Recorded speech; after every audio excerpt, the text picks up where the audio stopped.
I'd been pouring wine at Romano's for 3 years, and I'd learned one essential rule: never look the dangerous men in the eye. That night, I broke it. The private dining room upstairs was reserved for what my manager called special clients, the kind who arrived in black SUVs with tinted windows, whose security swept the room before they entered, whose credit cards never declined no matter how many bottles of Chateau Margaux they ordered.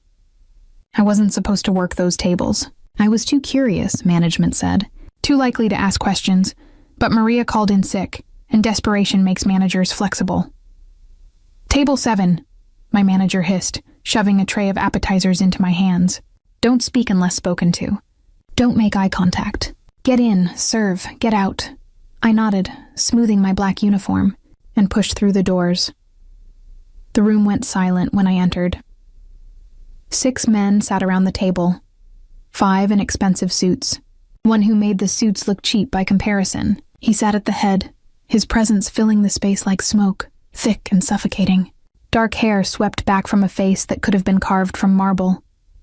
Sharp jaw, aristocratic nose, and eyes so blue they looked like frozen lakes. Cold, deadly. Dante Moretti. I didn't know his name yet, but I knew what he was. You don't grow up in South Boston without learning to recognize predators. Across from him sat 3 Chinese men in crisp business attire, their expressions carved from stone. Between them, a translator, nervous, sweating through his collar, gestured frantically. Tell them the terms are non-negotiable, Dante said, his voice low and smooth, like expensive whiskey sliding down your throat before it burns. The translator spoke in halting Mandarin.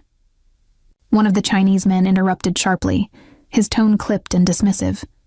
The translator paled. He says you insult them with this offer. The percentage is unacceptable. They will not. Then we're done here. Dante didn't raise his voice. He didn't have to. The temperature in the room dropped 10 degrees. I set down the appetizers with trembling hands, trying to be invisible. The Chinese delegate stood, his companions following suit. They spoke rapidly among themselves, Mandarin flowing like water, sharp and decisive. I caught fragments, Taidila, too low. 他不尊重我们. He doesn't respect us. 浪费时间. Waste of time. My mouth opened before my brain could stop it. 等一下, I said quietly. Wait a moment. Every head in the room turned toward me. My manager's words echoed in my skull. Don't speak unless spoken to. But the Chinese delegates had frozen, staring at me with surprise, and Dante Moretti's ice blue eyes locked onto mine like a wolf spotting prey. 你会说中文? One of the men asked, incredulous. You speak Chinese. 会一点, I replied, my heart hammering. A little, that was a lie. I'd spent 6 years in Beijing, studying linguistics before my world fell apart, and I ended up here, pouring wine for men who could buy and sell lives. The delegate's expression shifted, something like respect flickering across his features. 告诉这个意大利人, he said carefully, 我们不是不愿意合作，但这个条件侮辱了我们的价值。如果他真的想要合作，他需要表现出诚意。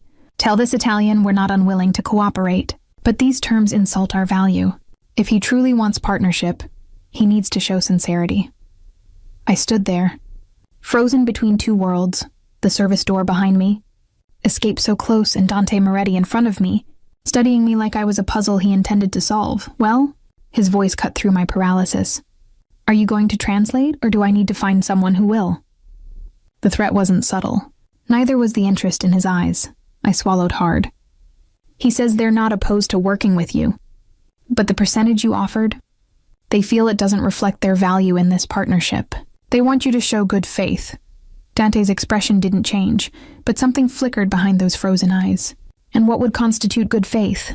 I should have stopped there, should have backed away, returned to my station, forgotten this room existed.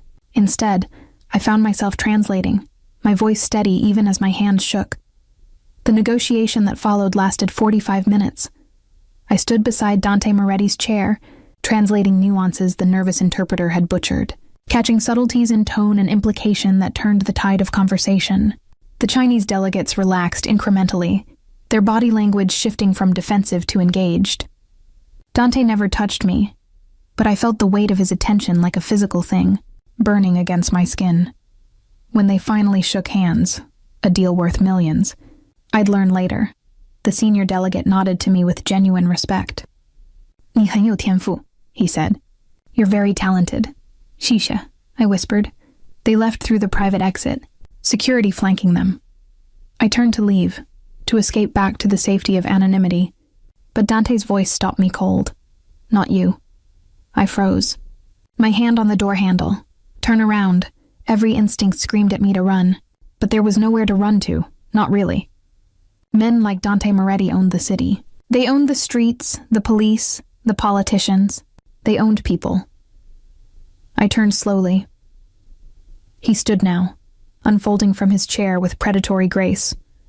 He was taller than I'd realized, easily 6'2", his suit tailored to emphasize broad shoulders and a lean, powerful frame. He moved around the table toward me, each step deliberate, and I backed against the door. What's your name? He asked, stopping just close enough that I could smell his cologne, cedar and smoke and something darker. Elena. My voice came out steadier than I felt. Elena Costa. Elena. He tested my name like wine, rolling it over his tongue. You just saved me from walking away from a $20 million deal. I was just translating. No. He stepped closer, and I pressed harder against the door, my fingers finding the handle. You were reading them, their body language, their tone, the things they weren't saying. That interpreter was butchering more than grammar. He was destroying context. I said nothing. His proximity was overwhelming, suffocating. Where did you learn Mandarin? He asked. Beijing. I studied there. Linguistics? I nodded, surprised he'd guessed. And now you're pouring wine. It wasn't a question. His eyes traveled over my face, studying, cataloging. What happened? That's none of your business. The corner of his mouth twitched. Not quite a smile, but close. Bold, I like that. He reached past me and I flinched. But he only pulled a card from his jacket pocket, pressing it into my palm. His fingers brushed mine and electricity shot up my arm. Come to this address tomorrow. 10 a.m. I have work. Not anymore. He stepped back, giving me space to breathe, but his eyes never left mine. You work for me now. I didn't agree to $20,000 a month, plus expenses. All you have to do is translate when I need you to translate. He tilted his head, and for the first time, I saw something besides cold calculation in his expression. Genuine curiosity. Unless you prefer making minimum wage and tips. My mouth went dry. $20,000 was more than I made in 6 months. Why? I whispered. Because you're useful to me. He turned away, dismissing me, returning to his seat and the tablet waiting there, and because I pay for talent when I find it. 10 a.m., Elena. Don't be late. I left the room on shaking legs. In the bathroom, I locked myself in a stall and stared at the business card. Heavy stock, embossed lettering, Dante Moretti, Moretti Enterprises, no phone number. Just an address in Beacon Hill, the wealthiest neighborhood in Boston. I should have torn it up. Should have walked away, quit my job if necessary, moved to another city. Instead, I tucked it into my pocket, because I needed the money. Because I was drowning in student debt and my mother's medical bills. Because my sister was still in high school, and someone had to pay for her future. That's what I told myself, as I left Romano's that night. Walking home through streets I knew like the back of my hand. But when I lay in bed staring at the ceiling, it wasn't the money I thought about. It was ice blue eyes and a voice like smoke. And the way his fingers had felt against mine. Electric. Dangerous. Inevitable. Like falling off a cliff and realizing, halfway down, that you'd jumped on purpose. The Beacon Hill. Address led to a brownstone that probably cost more than I'd earn in 3 lifetimes. Stood on the sidewalk at 9:55 a.m., clutching my bag and second-guessing every decision that had brought me here. A black SUV idled at the curb, its windows tinted dark. Security cameras tracked my every movement. I'd barely slept. Every time I closed my eyes, I saw Dante Moretti's face, heard his voice. You work for me now, not a request. A declaration. The door opened before I could knock. A man stood there, mid-40s, built like a tank, with a scar running from his left eyebrow to his jaw. He wore a suit that barely contained his bulk, and his eyes swept over me with professional assessment. "Elena Costa," I nodded, not trusting my voice. "Inside. Mr. Moretti is expecting you." The interior was exactly what I'd imagined. Marble floors, crystal chandeliers, artwork that belonged in museums. But it wasn't gaudy. Everything had been chosen with precision, with purpose. Like the man who owned it. The security guard, because that's clearly what he was, led me through a hallway to a study lined with leather-bound books. Floor-to-ceiling windows overlooked a private garden, and behind a massive mahogany desk sat Dante Moretti. He looked up from his laptop, those ice-blue eyes finding mine, and I felt it again. That electric charge, that sense of falling. "Punctual," he said approvingly. "I like that. Sit." I sat in the leather chair across from him, my back straight, hands folded in my lap. He studied me for a long moment, then closed his laptop. "Did you eat breakfast?" The question caught me off guard. "I know." He pressed a button on his desk. "Marco, bring coffee and pastries to the study." "That's not necessary. You can't work for me if you're distracted by hunger." He leaned back in his chair, steepling his fingers. "Let's establish some ground rules, Elena. First, when you're with me, you eat when I eat. You'll be traveling, attending meetings, possibly working irregular hours. I need you sharp. I haven't agreed to... Second, everything you hear, see, or translate in my presence is confidential. You don't discuss it with friends, family, or anyone else. Ever. The penalty for breaking this rule is severe." The temperature in the room dropped. I swallowed hard. "Third, when I call, you come. If you're unavailable, you let me know immediately. I don't tolerate being left waiting. You can't possibly expect..." "Fourth," he stood, moving around the desk with that same predatory grace from last night. "You'll sign a non-disclosure agreement and a contract. My lawyers prepared them this morning. You have questions, ask them. But you don't leave this building without signing." He stopped in front of me, looking down, and I had to tilt my head back to meet his eyes. "What if I say no?" I asked quietly. "Then you walk out that door, return to your minimum wage job, and forget this conversation ever happened." He paused. "But we both know you won't. You're very sure of yourself. I'm sure of what I saw last night. You're brilliant, you think fast, and you're desperate." His eyes softened fractionally. "I had you investigated, Elena. Your mother's cancer treatment, your sister's tuition, your student debt. You're barely surviving. I'm offering you a way out." Fury burned through my chest. "You had no right." "I had every right. I don't hire people without knowing who they are." He crossed his arms. "But I also don't judge them for their circumstances. You did what you had to do. Now I'm giving you a better option." Marco entered with a tray, coffee in a silver carafe, pastries from an Italian bakery I couldn't afford, fresh fruit. "Eat," Dante commanded. "Then we'll talk details." I wanted to refuse. Wanted to throw the coffee in his face and walk out with my dignity intact. Instead, I poured coffee with trembling hands and took a pastry because I was starving, and pride doesn't fill an empty stomach. Dante returned to his chair, watching me eat with unnerving focus. "Why me?" I finally asked. "You could hire a professional translator, someone with experience in whatever it is you do. Business consulting," he said smoothly. "Import-export primarily. That was a lie, and we both knew it." "I could," he agreed. "But professional translators ask questions. They have ethics clauses and recording devices and conflicts of interest. You, Elena, are resourceful, desperate enough to be pragmatic, and smart enough to know when to keep your mouth shut."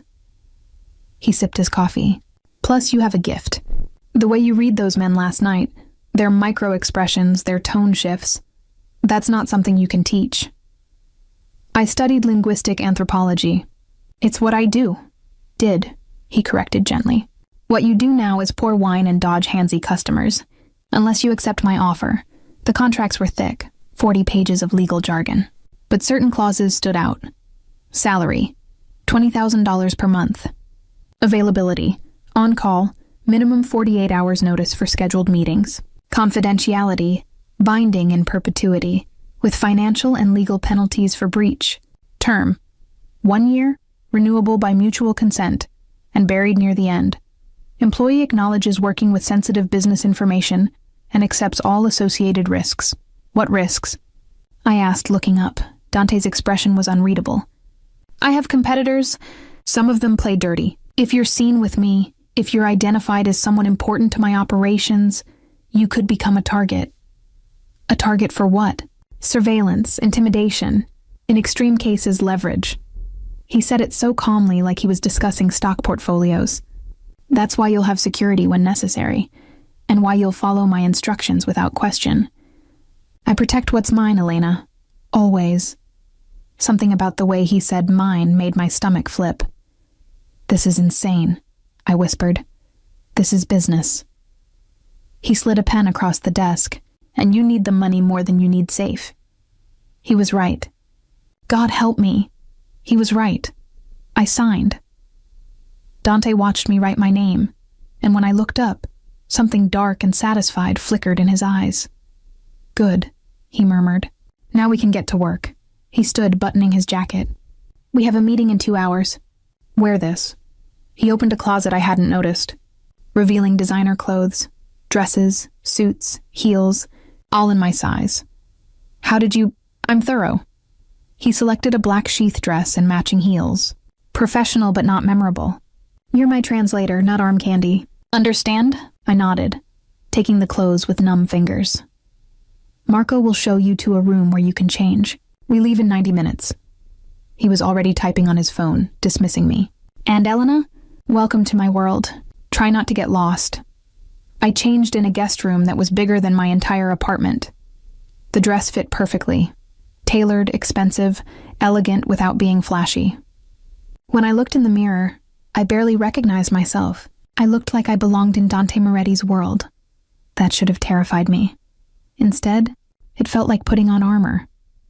Marco drove us to a restaurant in the North End, Italian, family-owned, the kind of place where everyone knew everyone.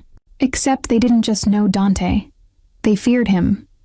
I saw it in the way the owner rushed to greet us, the way servers disappeared when he glanced in their direction, the way the dining room fell silent when we walked through.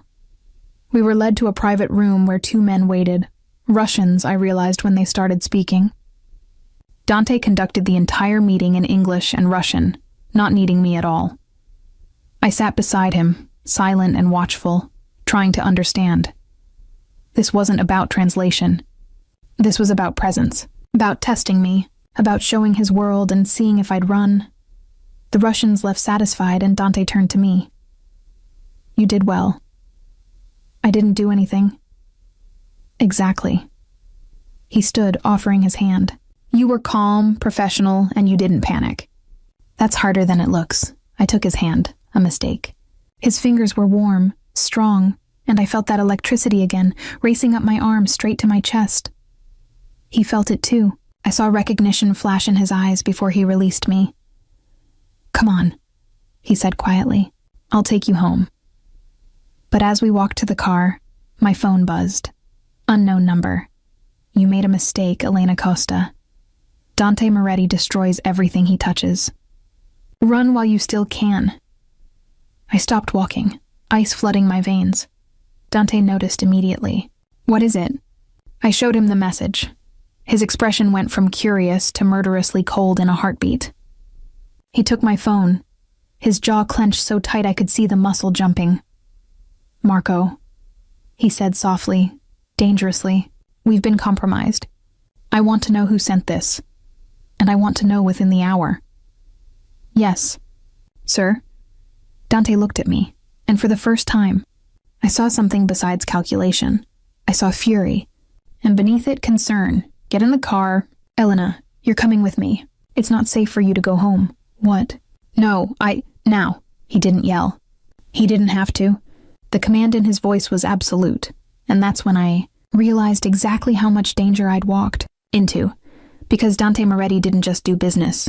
He waged war, and I'd just become a target. The safe house wasn't what I expected. I'd imagined something cold and industrial, Concrete walls, minimal furniture, a place to hide. Instead, Dante brought me to a penthouse apartment overlooking Boston Harbor, all floor-to-ceiling windows and modern luxury. "You call this a safe house?" I asked as we entered, Marco and 2 other security guards sweeping the space before nodding to Dante and positioning themselves outside. "I call it secure." He removed his jacket, draping it over a chair, and for the first time, I saw him without the armor of his suit coat. The white shirt beneath clung to his frame, and I could see the suggestion of muscle, the way he moved with controlled power. "Make yourself comfortable. We'll be here until I know who sent that message. I can't just disappear. I have responsibilities." "Already handled." He poured 2 glasses of whiskey without asking if I wanted one. "Your sister's been notified you're working late. Your landlord's been paid through the end of the year. Your mother's medical bills are covered for the next 6 months. I stared at him, my heart pounding. You can't control my entire life." "I can, and I did." He handed me the whiskey. "Drink, you're in shock." I wanted to throw it at him. Instead I drank, and the burn down my throat was almost grounding. "Elena." His voice softened fractionally. "Sit down before you fall down." My legs were shaking. I sank onto the leather couch, and the adrenaline that had been holding me together finally cracked. "Who sent that message?" I whispered. "I don't know yet, but I will." He sat across from me, elbows on his knees, his focus entirely on my face. "There are several possibilities. The Chinese delegates we negotiated with, one of their competitors might have surveillance on them. The Russians from today's meeting, they work with volatile people. Or someone from one of the families I've had disagreements with." "Families?" His smile was cold. "Boston has 5 major Italian families, Elena. I'm the head of one. The others occasionally forget their place. The word hung between us, unspoken but inevitable. Mafia. I knew," I heard myself say. "The moment I saw you, I knew what you were. And yet you signed my contract. Because I was desperate. No." He leaned forward, and I couldn't look away from those ice-blue eyes. "Because you're brave. Desperate people make stupid choices. You made a calculated risk. Is that what you think this is? Calculated? Isn't it?" He tilted his head, studying me. "You weighed your options. You decided the money and security I offer outweigh the danger. That's cold math, Elena. I respect it." "I'm not cold. No," he agreed quietly. "You're fire pretending to be ice. I saw it last night. The way you stood there translating while you were terrified. You don't run. That makes you rare." Something in his tone made my breath catch. His phone buzzed, shattering the moment. He read the message, his expression darkening. Marco traced the number. "Burner phone, purchased yesterday in Southie. Whoever sent it knows how to cover their tracks. So we're nowhere. Not nowhere. Southie narrows it down to the O'Shea family, Irish mob, old grudge against my organization." He set his phone down. "They're sending a message, warning you away from me. Maybe I should listen. Too late for that." He stood, moving to the windows, his silhouette outlined against the city lights. "They've identified you. They know you matter to me. Even if you walk away now, they might use you as leverage." My stomach dropped. "You're saying I'm in danger no matter what." "I'm saying you're safer with me than without me." He turned, and the city lights caught in his eyes. "I protect what's mine, Elena. I told you that. I meant it. I'm not yours, aren't you?" He crossed back to me, and I should have moved, should have stood up, but I was frozen as he stopped just in front of me. "You signed a contract. You took my money. You're living in my safe house under my protection. By every definition that matters in my world, you belong to me now. I don't belong to anyone." "Good." The corner of his mouth twitched. "I don't want someone who belongs. I want someone who chooses. I didn't choose this. You chose to show up at my door this morning. You chose to get in my car. You chose not to run when you had the chance." He crouched in front of me, putting us at eye level, and my breath caught at the sudden proximity. "You're still choosing, Elena, every second you stay," I should have argued. Should have pushed him away. Instead, I asked, "Why do you care?" His expression shifted, something vulnerable flickering beneath the ice before he buried it. Because you remind me of someone. And because useful people deserve protection. That's not an answer. It's the only answer I have. He stood, putting distance between us again. There's a bedroom down the hall. Lock the door if it makes you feel safer, but you don't need to. No one's getting through my security. He started to walk away, but I stopped him with a question I'd been holding since the restaurant. The Russians today. What were you negotiating? He paused, not turning around. You don't want to know. If I'm in danger because of it, I deserve to know. Silence stretched between us. Then, shipping routes, customs contacts, the logistics of moving high-value items through international channels without government interference. You mean smuggling? I mean business. Now he did turn, and his expression was harder than I'd ever seen it. I'm not a good man, Elena. I've done things that would make you run screaming. But I follow my own code. I protect my people. I honor my agreements. And I destroy anyone who threatens what's mine. That's the world you've entered. If you can't handle it, tell me now. I stood, meeting his gaze head on. I'm still here, aren't I? Something dark and satisfied flickered in his eyes. Yes, you are. Then stop treating me like I'm fragile. I grew up in Southie before my family moved. I've seen violence. I've seen what men like you do. I'm not some naive college girl who thinks this is romantic. No, he agreed, moving closer. You're a survivor who's smart enough to recognize opportunity and brave enough to seize it. That's why you're dangerous, Elena, to my enemies, and to me. I'm not dangerous to anyone. You're dangerous to me because you make me want to explain myself, justify my choices. I haven't done that for anyone in 10 years. He stopped just close enough that I could feel his body heat. You make me want to be honest. That's a weakness I can't afford. Then don't be honest, I whispered. Keep your secrets. I'm just your translator. Is that what you think you are? My heart was racing. What else would I be? He lifted one hand, and I thought he might touch me, trace my jaw, cut my cheek, something. Instead, he let it fall to his side. Get some rest, he said quietly. Tomorrow we find out who's threatening you. And then we make them regret it. He walked away, leaving me standing in the living room, with my pulse pounding and my mind reeling. I didn't sleep that night. I lay in the bedroom, door unlocked because I refused to show fear, and stared at the ceiling, listening to the quiet sounds of the safe house. Marco's low voice talking to the other guards, the distant hum of the city, and once, just past midnight, footsteps in the hallway. They paused outside my door. I held my breath, waiting. Sleep. Elena. Dante's voice came through the wood, soft and tired. You're safe here. I promise. Then his footsteps retreated, and I was left alone with the truth I'd been avoiding since I walked into Romano's and looked into ice-blue eyes. Dante Moretti wasn't just dangerous because of what he did. He was dangerous because of what he made me feel.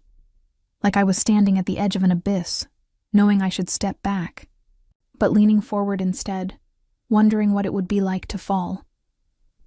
Dawn broke over Boston Harbor in shades of gold and blood.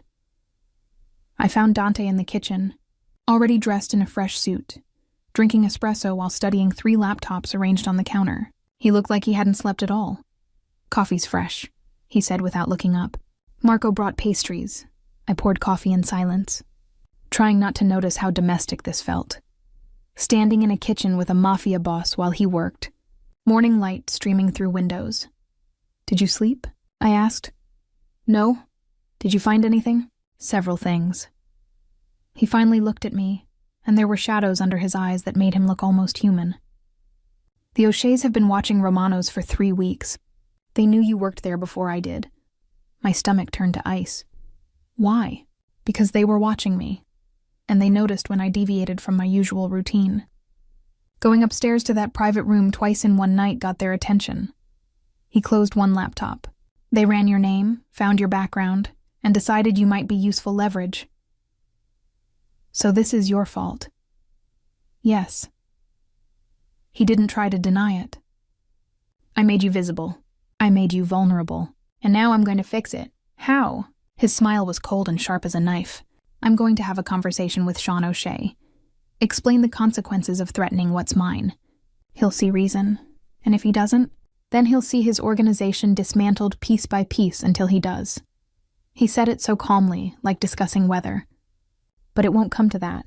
Sean's pragmatic. He knows he can't win a war with me. I set down my coffee, my hands shaking. I thought I understood what this was. What you were, but I didn't, did I? I had some Hollywood idea of the mob, men in nice suits making deals over dinner. I didn't think about violence, about people getting hurt because of me. No one's getting hurt because of you. Dante moved around the counter, closing the distance between us. They're getting hurt because they made the mistake of threatening you to get to me. That's on them, Elena, not you.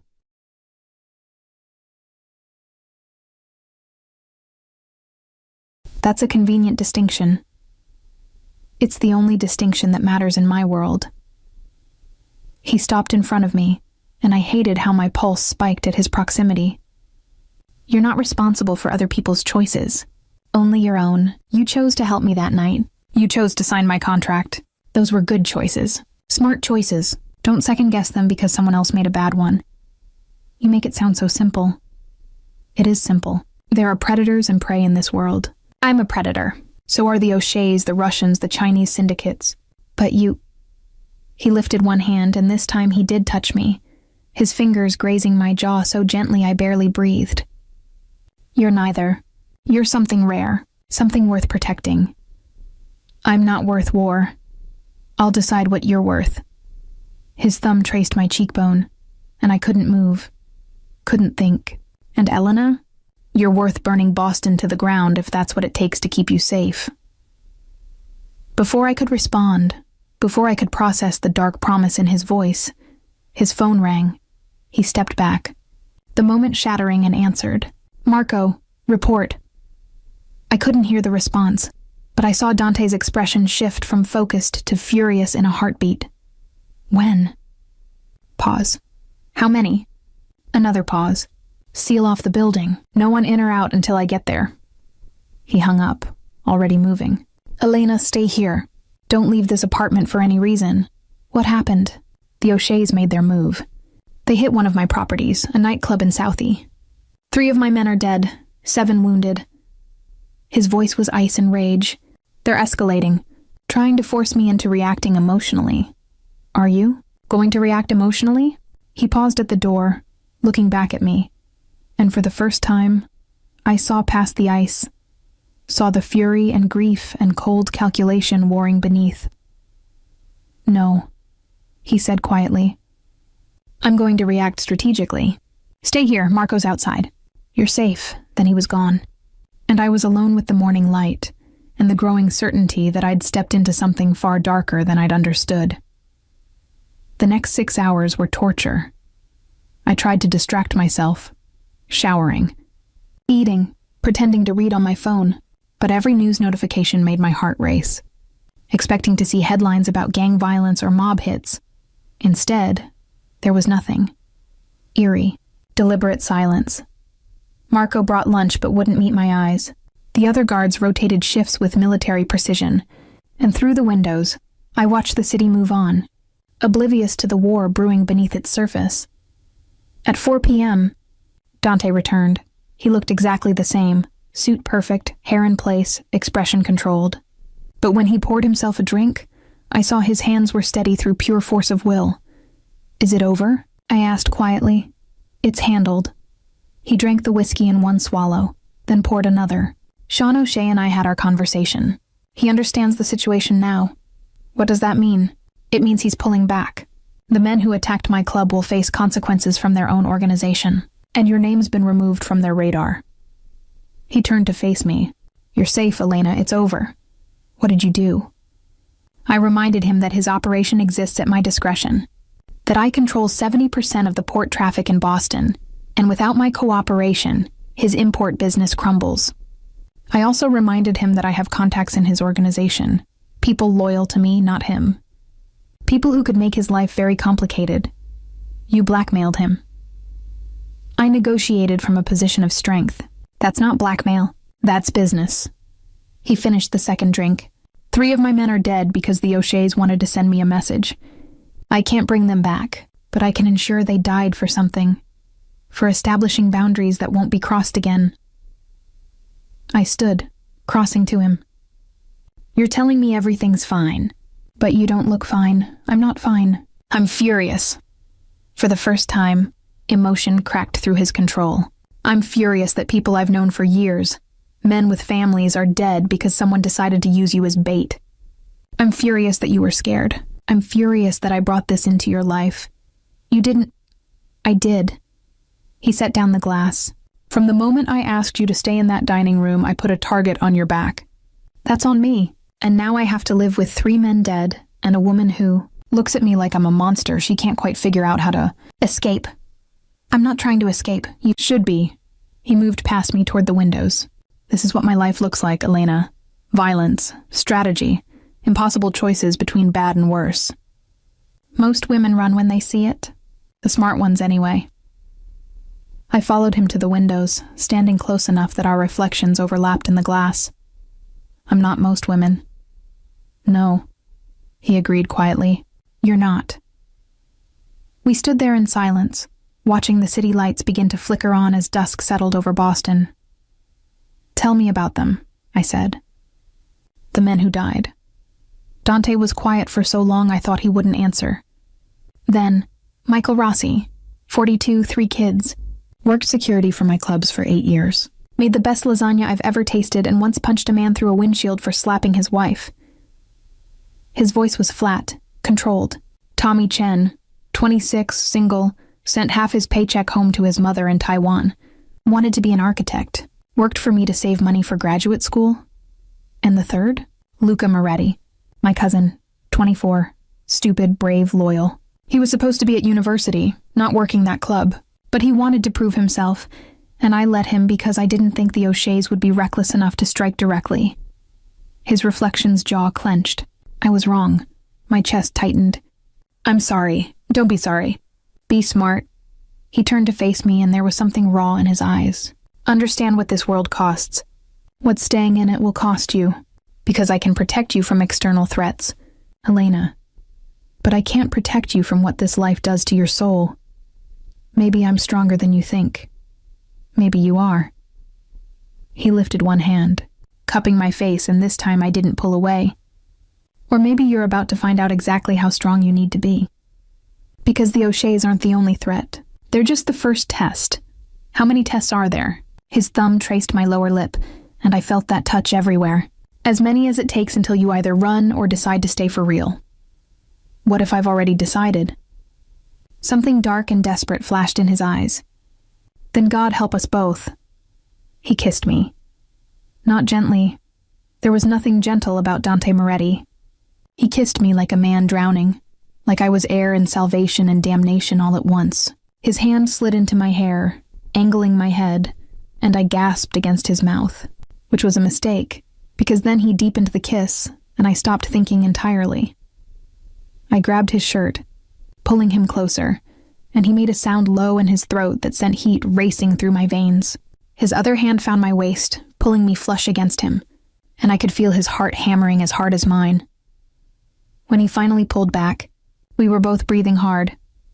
That was a mistake, he said roughly. Probably. I don't make mistakes with my employees. Then fire me. His laugh was low and dark. Not a chance.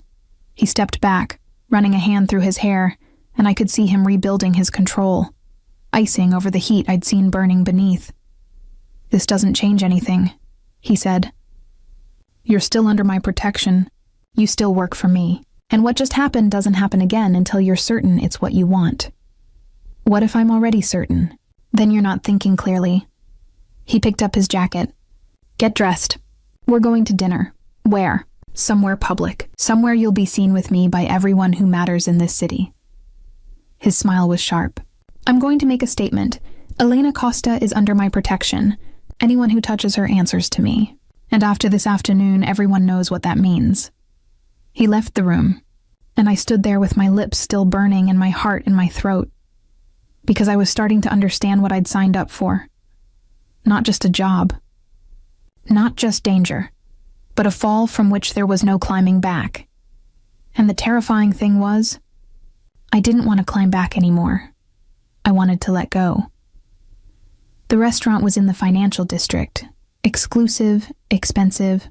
The kind of place where Boston's elite conducted business over Wagyu beef and bottles of wine older than I was. Dante had chosen it deliberately. We walked in together, his hand on the small of my back, and I felt every eye in the room tracking our movement.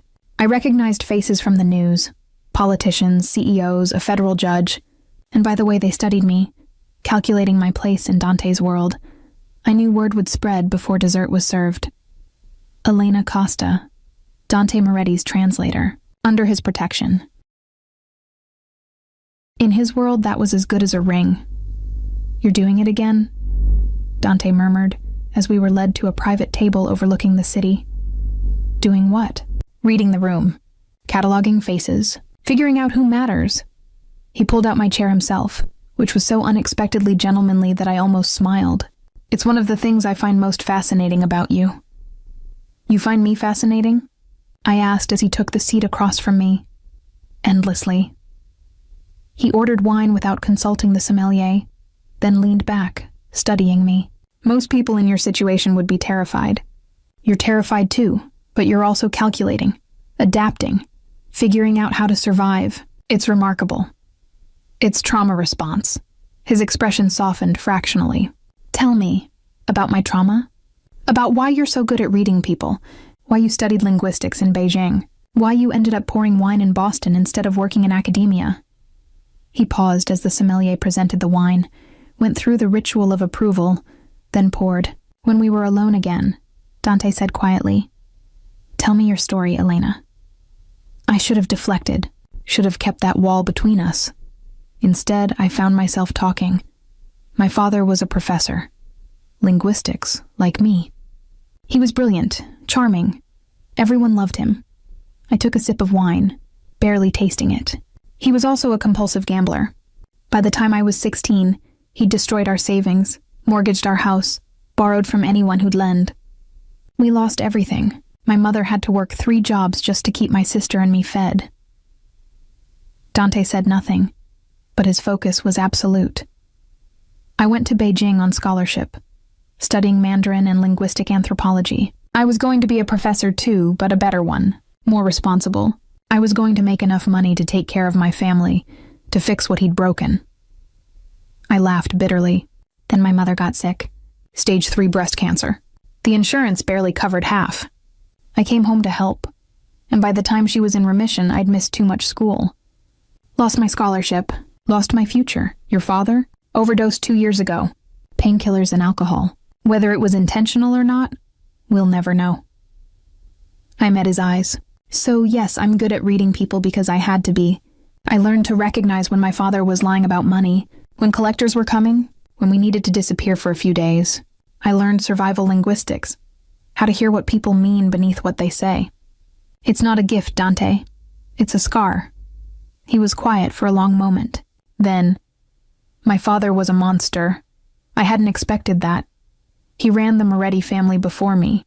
Brilliant strategist, ruthless businessman, absolute tyrant at home. He taught me the business by breaking me down and rebuilding me exactly as he wanted. Cold, calculating, void of weakness. Dante's voice was flat, emotionless. When I was 17, I watched him beat a man to death with his bare hands for the crime of skimming $50. Not because he cared about the money, because he needed to remind everyone what defiance cost. Dante, I took over when I was 22. He had a heart attack during a meeting, and I let him die on that boardroom floor while finishing the negotiation. I didn't call an ambulance until the deal was signed. He took a long drink. Does that make me a monster too? I don't know, I said honestly. Does it? Every day. His eyes met mine. Every day I make choices that would horrify normal people. I order violence. I ruin lives. I bend the law until it breaks. And I sleep fine because I tell myself it's necessary, it's business, it's survival. But sometimes I wonder if I'm just my father's son after all. I reached across the table, covering his hand with mine. His fingers tensed, then relaxed, turning to lace through mine. You're not him, I said. Your father killed for ego.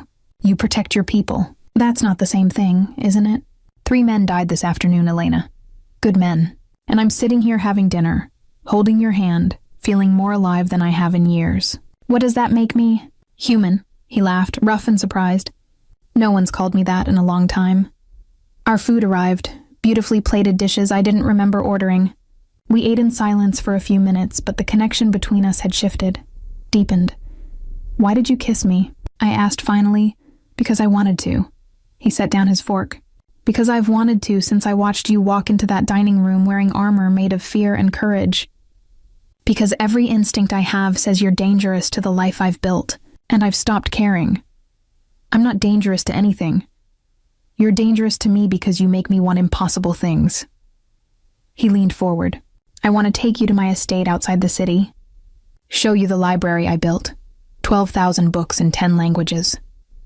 I want to hear you read to me in Mandarin while I work. I want to watch you realize you're safe, that you don't have to calculate every move, that I'll protect you no matter what. My breath caught. Dante, I want to ruin you for any other man. Make you mine in every way that matters. And I want it so badly that I'm telling you, against every instinct, to run. Because staying with me means accepting this world, accepting what I am. And you deserve better. What if I don't want better? What if I want this? Then you're more reckless than I thought. He stood, pulling out his wallet and leaving cash on the table. Far more than the bill required. Come on, where are we going? Somewhere we can have this conversation without an audience. The estate was 40 minutes outside Boston. A sprawling property surrounded by woods, with a main house that looked like something from old European aristocracy. This is yours? I asked as we pulled through gates that looked like they could withstand a siege. My sanctuary, the only place I can actually breathe. He helped me from the car, and I noticed his security stayed outside as we entered.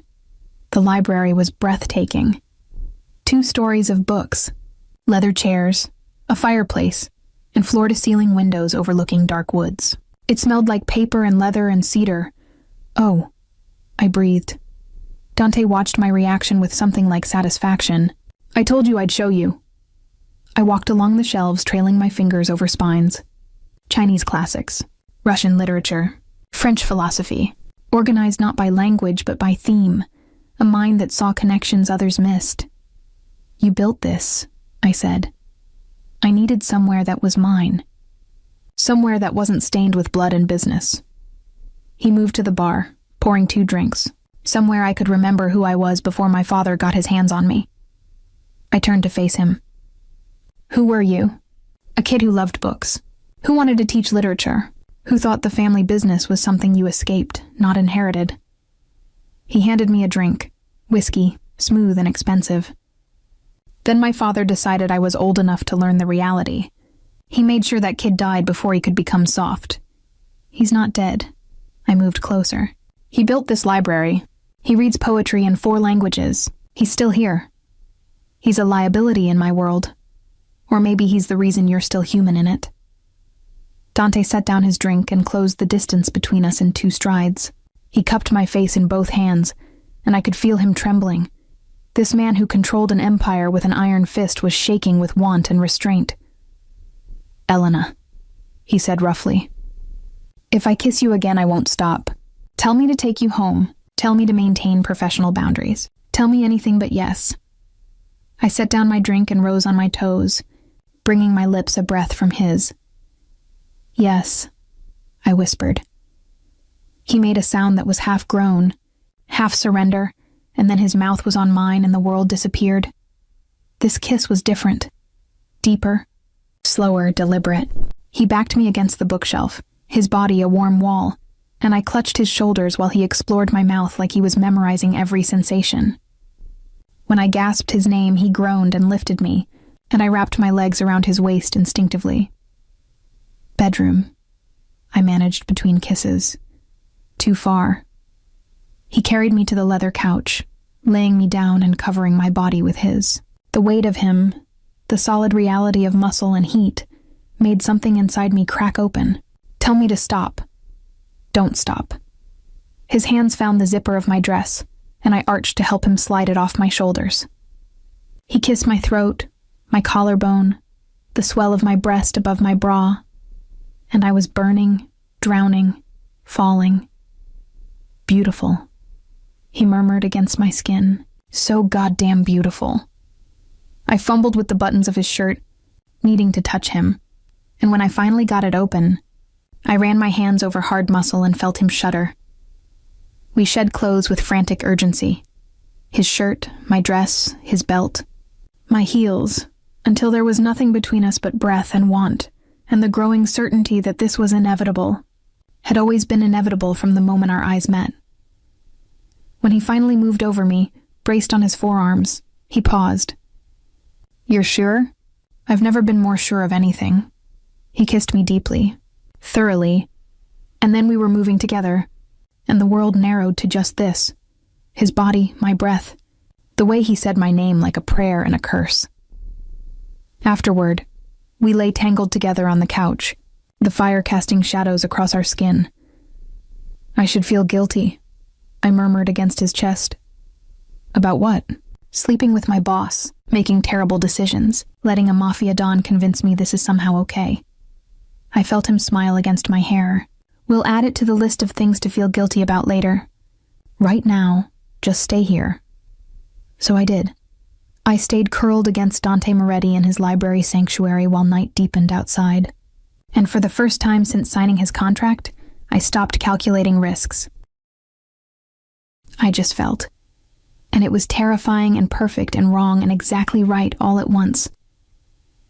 Reality returned at dawn. I woke to find Dante already dressed, standing at the window with his phone pressed to his ear, his voice low and furious. I don't care what excuses he has. He crossed a line. Handle it. He hung up, and when he turned and saw me awake, his expression shifted, softened fractionally before the ice returned. "What's wrong?" I asked, pulling a blanket around myself. "Business. Nothing for you to worry about." He crossed to me, pressing a kiss to my forehead that felt like goodbye. "Marco's bringing you clothes. Get dressed. We need to get back to the city." Something in his tone made my stomach sink. "Dante, what happened?" "Someone leaked information about last night's meeting with the O'Sheas. Details only my inner circle knew, which means someone I trust is feeding intelligence to my enemies." The implications hit me like ice water. "You think someone in your organization betrayed you?" "I know they did. I just don't know who yet." He ran a hand through his hair, the first sign of real stress I'd seen. "Marco's running checks on everyone who knew about yesterday. Security footage, phone records, financial transactions. Whoever it is, I'll find them. And then what?" His expression went cold. "Then I'll make an example of them. Betrayal has one punishment in my world, Elena. No second chances." I stood, keeping the blanket wrapped around me. "This is because of me. The O'Sheas, the threat, now a mole in your organization. It all started when I entered your life." "No." He crossed back to me, gripping my shoulders. "It started because I built an empire on fear instead of loyalty. Because somewhere along the line, someone in my organization decided their interests mattered more than their oath. That's on me, not you. But I'm the catalyst. You're the mirror." His eyes bore into mine. "You showed me cracks that were already there. Now I have to decide how to fix them." Marco knocked on the door, entering with a garment bag. He didn't look at me, which told me he knew exactly what had happened last night. "Sir, we have a situation. You need to see this." Dante's jaw clenched. "Show me." Marco pulled up footage on his tablet. Security camera feed from one of Dante's warehouses, time-stamped 3 a.m. A figure in dark clothes moved through the building, photographing shipping manifests and inventory lists. The camera angle was poor, but when the person turned toward an exit, the light caught their face for just a second. My blood turned to ice. It was someone I recognized, the man who'd stood beside Dante at yesterday's meeting with the Russians. His second-in-command, his friend. "Antonio," Dante breathed, and I heard rage and grief warring in that single word. 20 years, 20 fucking years he's been with me. "There's more," Marco said grimly. "We traced his financials. He's been receiving payments from a shell corporation linked to the Calabrese family. They've been buying intelligence for 6 months. The Calabrese family, I'd heard Dante mention them, a rival organization from New York trying to expand into Boston territory. He sold us out," Dante said quietly, dangerously. "Not for ideology, Not for fear, for money. What do you want me to do? Marco asked. Bring him to the estate. Don't let him know we're aware. Tell him I need him for a meeting. Dante's voice was empty of emotion, which was somehow more terrifying than rage. And Marco, when you bring him, bring everything we need to extract a full confession. Marco nodded and left. I stood frozen, still wrapped in the blanket, watching Dante transform before my eyes. The man who'd held me last night, who'd been vulnerable and human, disappeared beneath ice and calculation. You're going to torture him, I said. I'm going to get answers. Then justice. Dante, this is what I am, Elena. He turned to face me, and his eyes were arctic. This is the world you agreed to enter. Antonio betrayed me, betrayed everyone in my organization, put you at risk, put hundreds of people at risk. He doesn't get mercy. I'm not asking for mercy. I don't know what I'm asking. I wrapped my arms around myself. I knew what you were in theory, but this is different. This is watching you become something cold and lethal. I've always been cold and lethal. You just hadn't seen it directed at someone who deserved it. He moved to the bar, pouring a drink despite the early hour. If you want to leave, Marco will drive you back to the city. To your apartment. I'll pay out your contract in full. You'll never have to see me again. Is that what you want? What I want is irrelevant. What I need is for you to understand who I am before you're in too deep to get out. He downed the whiskey. I'm giving you a choice, Elena. Stay and see what I become when someone I trust betrays me. Or leave now, with your illusions intact. I should have taken the out, should have run. Instead, I walked to him, letting the blanket fall, standing before him in just my underwear and bruises from last night's passion. I'm not leaving, I said quietly. You should. Probably, but I'm not. I reached for his hand. If this is who you are, then I need to see it, all of it. No more illusions. Something flickered in his eyes. Surprise, maybe, or relief. You might hate me after today. I might. But I'll hate you honestly. That's better than loving a lie.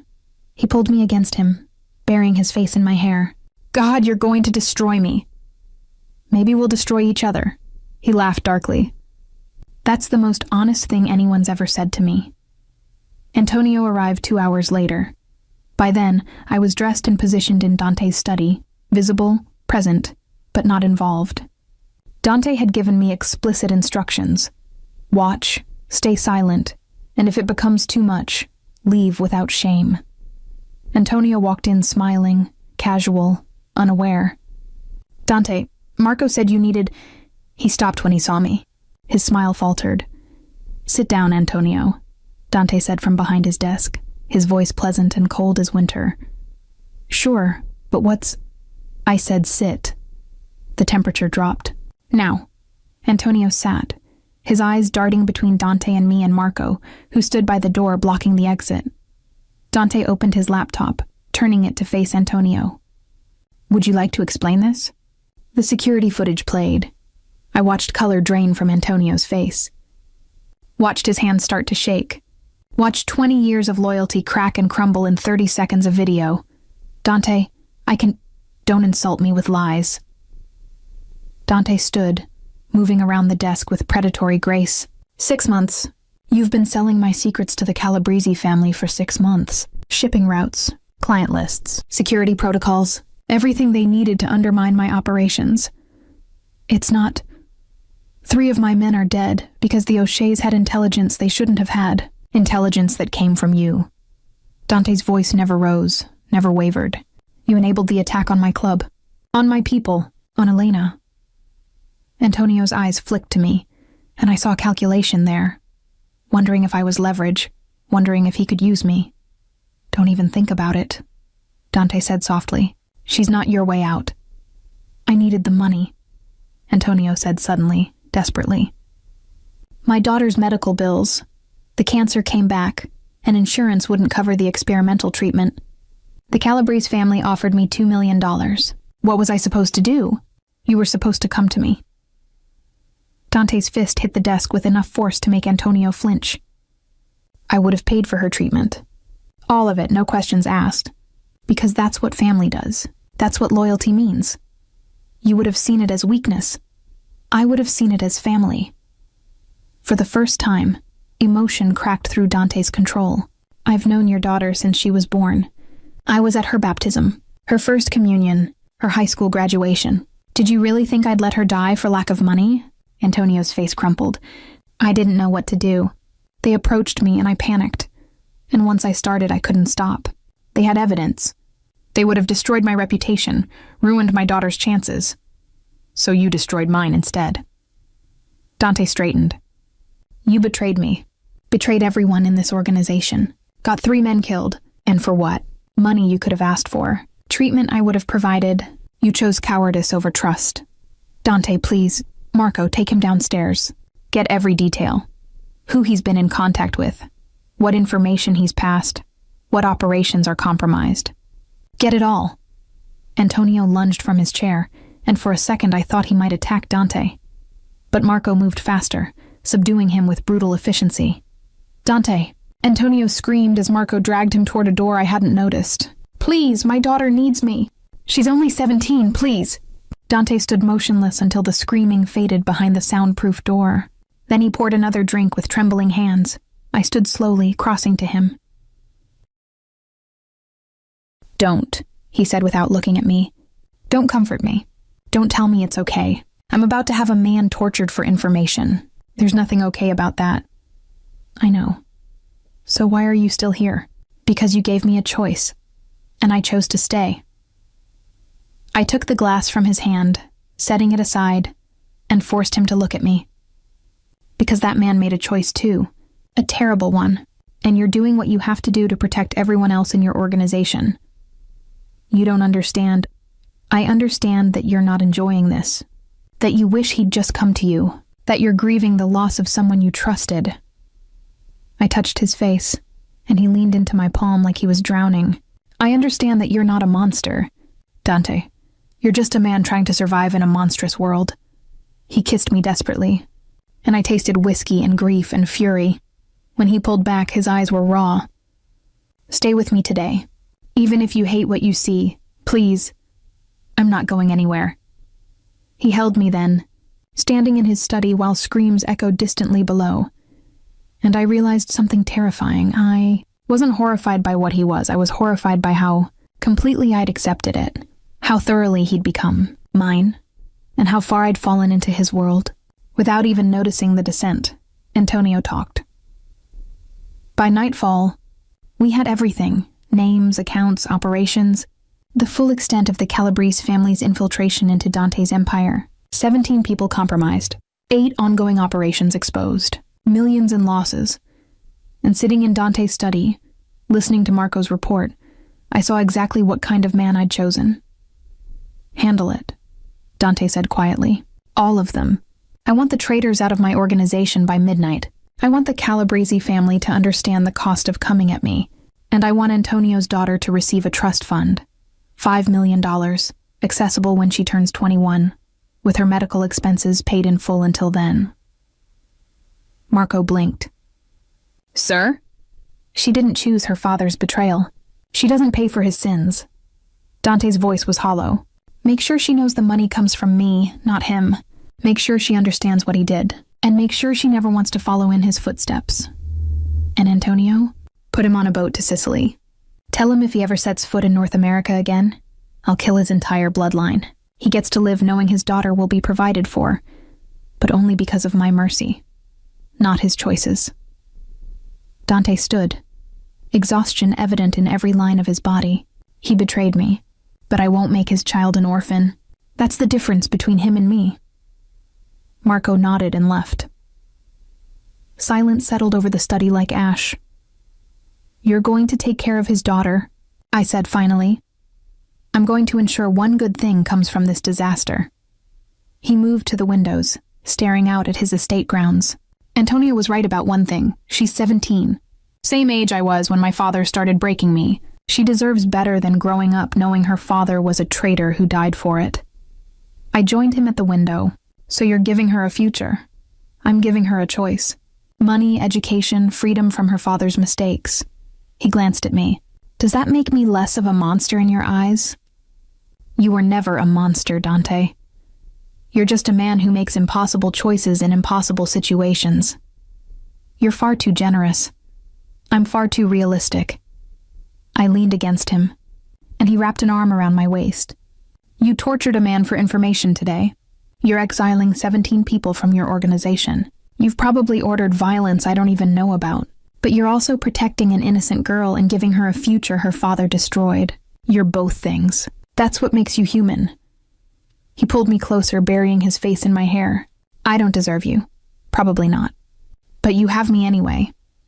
We stood there as night deepened, and I thought about how far I'd come in just a few days, from pouring wine to standing in a mafia, Dawn's arms while bodies were cleaned up and traitors were exiled, and a teenage girl's future was secured by blood money. My phone buzzed. Unknown number. He hasn't told you everything. Ask him about Isabella. I went rigid. Dante felt it immediately. What is it? I showed him the message. His expression went from exhausted to furious in a heartbeat. They're still trying to drive a wedge between us. Who's Isabella? The name hung between us like a gunshot. Dante's jaw clenched. Someone I loved. Someone I failed to protect. Someone who's been dead for 10 years. Dante, she was my fiancée.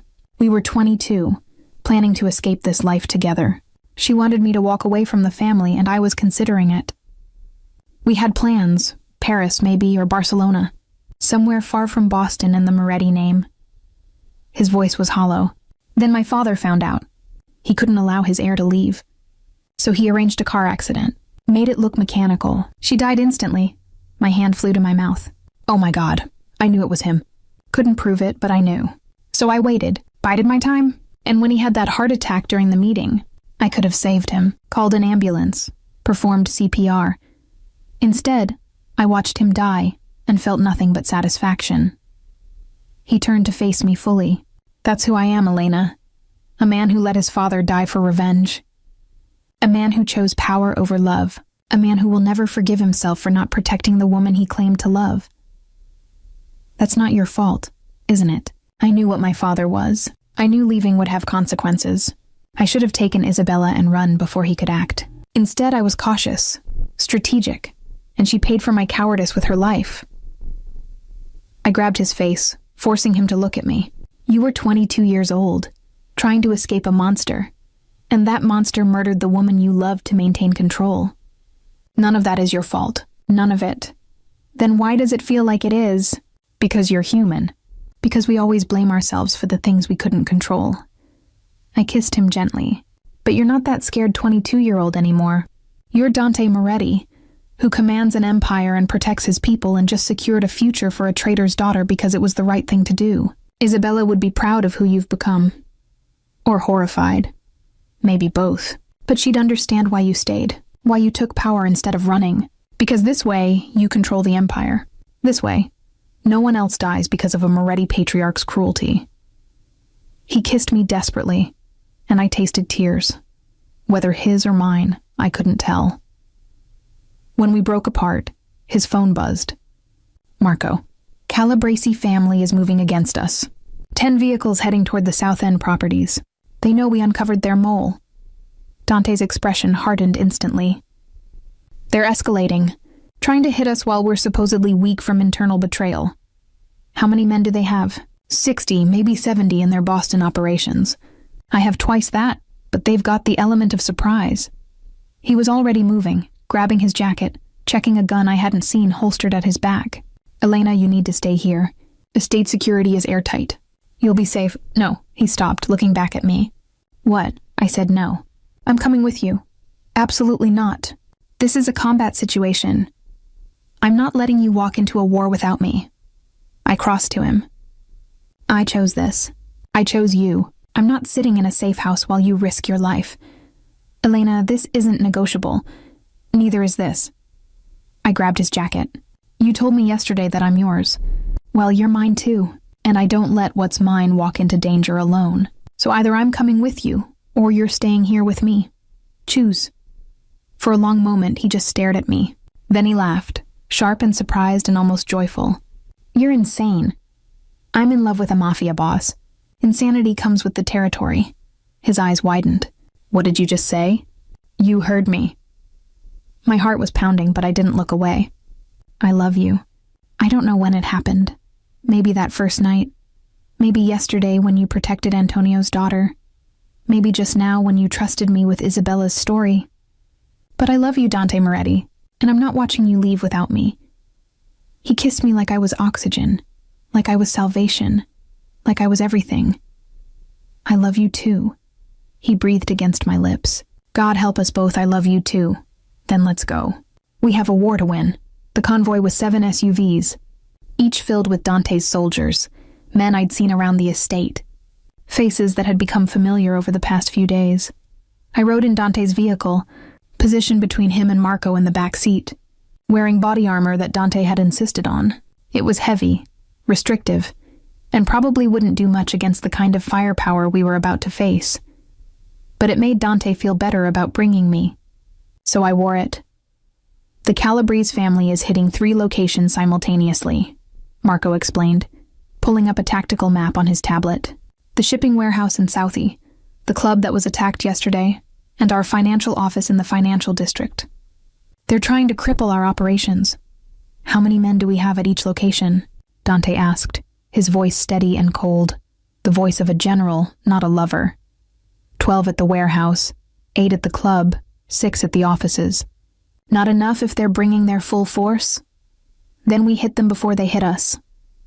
Dante's eyes were ice. Reroute teams to intercept their convoys. I want half their vehicles disabled before they reach our locations. The others we let through and trap. Box them in, cut off their escape routes, and end this tonight. Sir, that's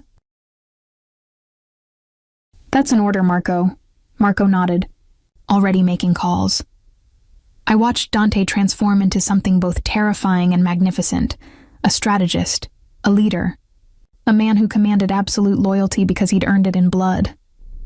You're beautiful when you're plotting warfare, I said quietly. His eyes flicked to me, and for just a second, warmth broke through the ice. You're insane for finding that attractive. Probably. His hand found mine, squeezing once. Stay close to me. Follow orders without question. And if I tell you to run, you run. Understood? Understood. I mean it, Elena. If things go wrong, they won't, I squeezed back. Because you're brilliant, and you have 100 men who'd die for you. We're going to win. Your faith in me is terrifying. Get used to it. The convoy split as we approached the south end. Half the vehicles peeled off toward the warehouse, while we continued to the club, the symbolic target, the place where Dante's men had died yesterday. The Calabrese family wanted to send a message. Dante was about to respond with overwhelming force. We parked 2 blocks away, and Dante's soldiers moved with military precision, taking positions, checking weapons, coordinating on encrypted radios. I stayed with Dante and Marco, watching from the command vehicle as the trap was set. 3 vehicles approaching, Marco reported. 20 men heavily armed. Let them enter, Dante ordered. Wait until they're inside, then seal the exits. I watched on the tablet screen as black SUVs pulled up to the club. Men poured out, professional, organized, ready for violence. They entered the building, and I held my breath. Now, Dante said quietly. Dante's soldiers moved like shadows, blocking exits surrounding the building. The Calabrese men realized too late that they'd walked into a trap. Gunfire erupted. I flinched at the sound, even through the armored vehicle, and Dante's arm wrapped around me protectively. It's okay, he murmured. It's okay, but it wasn't okay. Men were dying because of territorial disputes and old grudges and the brutal mathematics of power. The firefight lasted 7 minutes. When it ended, Marco's voice came through the radio. Perimeter secure. 15 Calabrese soldiers in custody. 3 dead. 2 escaped. No casualties on our side. Dante nodded once. Bring me their leader, sir. Bring me their leader. 5 minutes later, a man was dragged before our vehicle, mid-30s, bleeding from a shoulder wound, defiant despite being captured. Dante stepped out, and I followed before he could tell me to stay. The Calabrese soldier sneered when he saw Dante. Moretti, heard you'd gone soft. Guess that was a lie. Who sent you? Dante asked calmly. Fuck you. Dante pulled his gun, smooth, practiced, and shot the man in the leg. The soldier screamed, collapsing. Who sent you? Dante repeated. I stood frozen, watching the man I loved torture someone for information. And the worst part was, I understood why. This wasn't cruelty. It was necessity. It was sending a message that attacks would not be tolerated. Vittorio Calabresi, the man gasped. He ordered hits on all your locations. He wants your territory. He thinks you're vulnerable because of internal betrayals. Where is Vittorio now? I don't know. He doesn't tell us his locations. Dante studied him for a long moment, then lowered his gun. Take him to a hospital.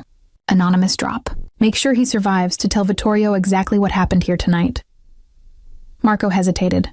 Sir, letting him live is the message. Vittorio thinks I'm vulnerable. He thinks internal betrayals make me weak. Dante's voice cut like a knife. I want this man to tell him that I crushed his attack without losing a single soldier. I want him to know that the Moretti family is stronger than ever. And I want him to understand that if he comes at me again, I won't show mercy twice. He turned to me. Get in the car. We're going to the warehouse. The warehouse attack had been neutralized the same way. Trap, contain, crush. The financial office had been reinforced in time, preventing any attack at all. By midnight, the Calabresi family's attempted assault had resulted in 32 casualties on their side, 0 on ours, and a crystal-clear message. Dante Moretti was not a man you struck at lightly. We returned to the estate exhausted, bloodied by proximity if not direct violence, and emotionally wrung out. I showered off the night. The fear and adrenaline and the strange, terrible pride I felt watching Dante command his empire with brutal efficiency. When I emerged, he was on the balcony overlooking his estate, a drink in hand, still wearing tactical gear with his shirt unbuttoned.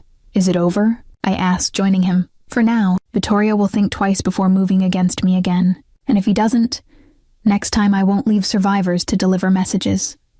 He took a long drink. You were incredible tonight. I didn't do anything. You stayed calm. You didn't panic. You trusted me. He set down his glass and pulled me against him. Most people would have run. You chose to stay. That makes you either the bravest or most foolish woman I've ever met. Probably both. I laid my head against his chest, listening to his heartbeat. Dante, what we did tonight, what you did, was that justice or revenge? Both, neither. Does it matter? I think it does. To you. He was quiet for a long moment. 3 of my men died yesterday because someone attacked my operations. Tonight, I ensured it wouldn't happen again. I protected my people. If that's revenge, then revenge is survival in my world. And Antonio's daughter? Letting that soldier live to send a message? Those weren't just strategy. No, he admitted. Those were conscience. The part of me that still believes in mercy, even in this world. The part of me you seem to think is worth loving. It is worth loving. You're worth loving. I looked up at him. All of you. The strategist, the protector, the man who reads poetry and builds libraries. I love all of it. He kissed me deeply, desperately, and when he pulled back, his eyes were raw with emotion. Marry me, he said. I froze. What? Marry me. Not because you're trapped or obligated or have no choice, but because you want this life, because you love me, because you're choosing me the same way I'm choosing you. He cupped my face. Marry me, Elena Costa. Be my wife, my partner, my equal. Stand with me in this world we're building together. My heart was in my throat. Dante, this is insane. Everything about us is insane. Why stop now? We've known each other less than a week. I've known you were mine since that first night. Everything since has been confirmation. His thumb traced my cheekbone. I love you. I trust you. I want you beside me for the rest of my life. That's not going to change in a year or 10 years. So why wait? Because people don't do this. They date. They move in together. We're not normal people, Elena. We're never going to have a normal relationship. We're going to have late nights dealing with crises and dangerous enemies and impossible choices. We're going to build something extraordinary together because that's who we are. He leaned his forehead against mine. Say yes. Choose this. Choose us. I thought about everything that had led to this moment. From a chance translation in a restaurant to standing in a Mafia, Don's arms while he proposed marriage like it was the most natural thing in the world.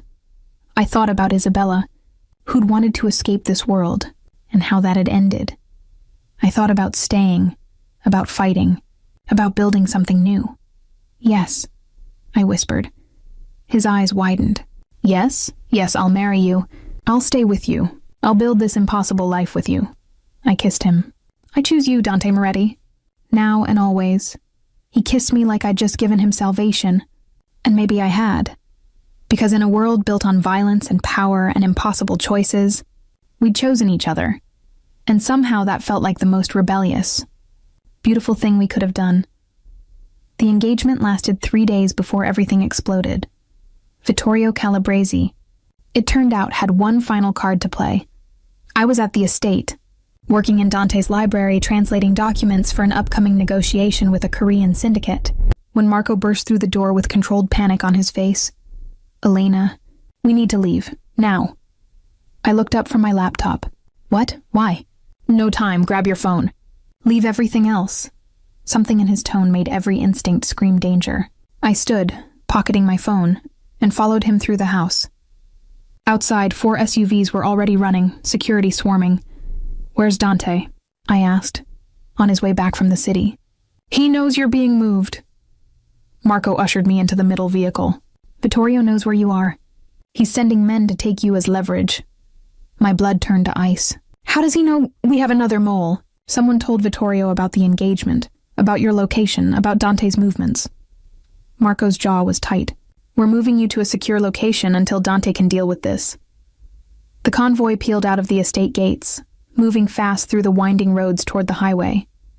I gripped the armrest, my heart hammering. How many men? I asked. Calabresi? At least 40, maybe more. Marco was coordinating on his radio, clipped commands and rapid responses. They're hitting the estate and trying to intercept our convoy. We have to get you to the safe house before... An explosion rocked the lead vehicle. Time slowed. I saw the SUV ahead of us lift off the ground, flip, crash onto its side in a screech of metal and shattering glass. Ambush, Marco shouted. Evasive maneuvers. Our driver swerved, but more explosions erupted. Roadside IEDs, coordinated and professional. The vehicle behind us took a direct hit, flames engulfing it instantly. We're boxed in, the driver yelled. I looked out the windows and saw them. Vehicles pouring out of the woods on both sides, armed men taking positions. Dozens of them. Maybe more. This wasn't a kidnapping attempt. This was an execution. Marco, I said, my voice surprisingly steady. We can't win this. We're not giving up. I'm not suggesting we give up. I'm suggesting we negotiate. He stared at me. You can't be serious. Vittorio wants leverage over Dante. If I surrender, he gets what he wants without killing everyone. I never expected to find New York's most notorious crime lord sprawled across the hood of my car at 2 a.m., blood trickling from his temple and reeking of whiskey.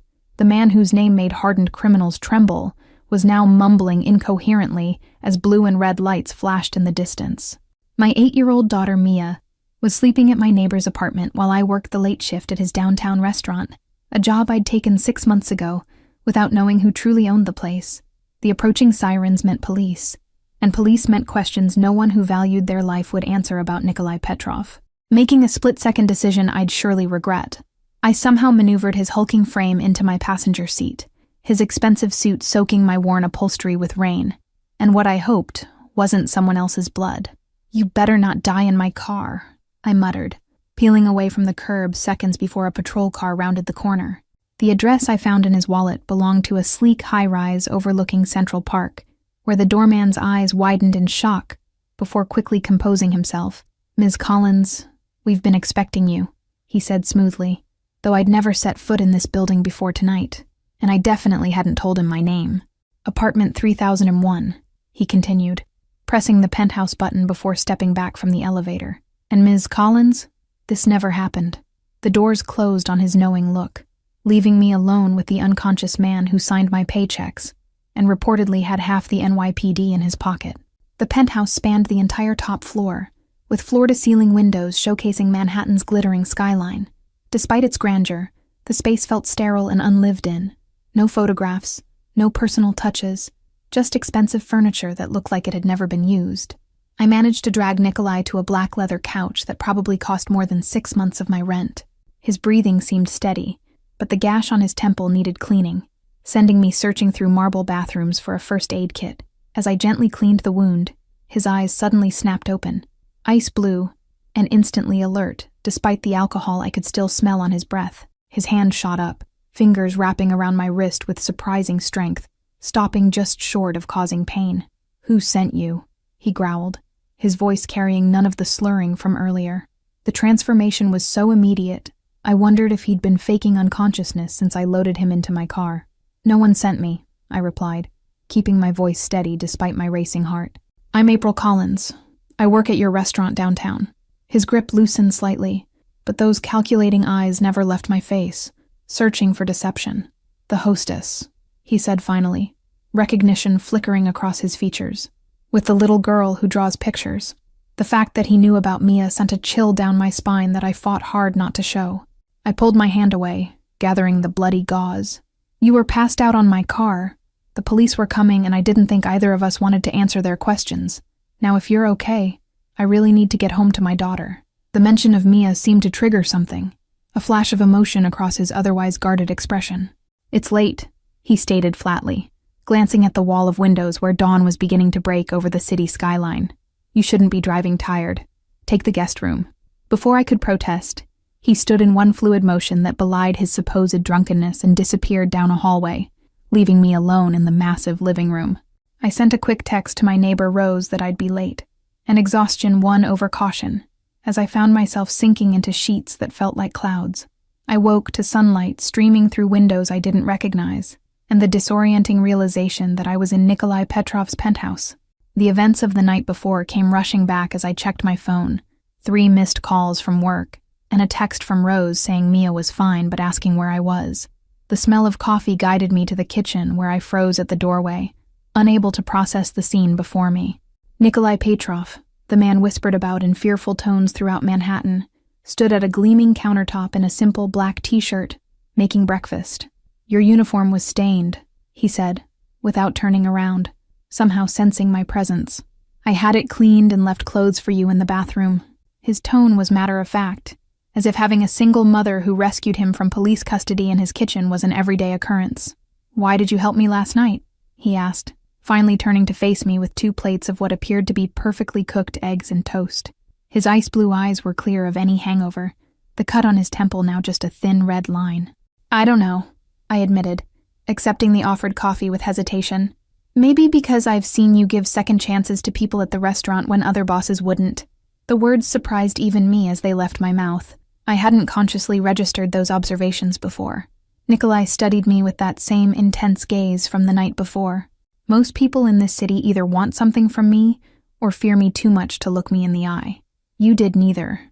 There was something almost like respect in his voice.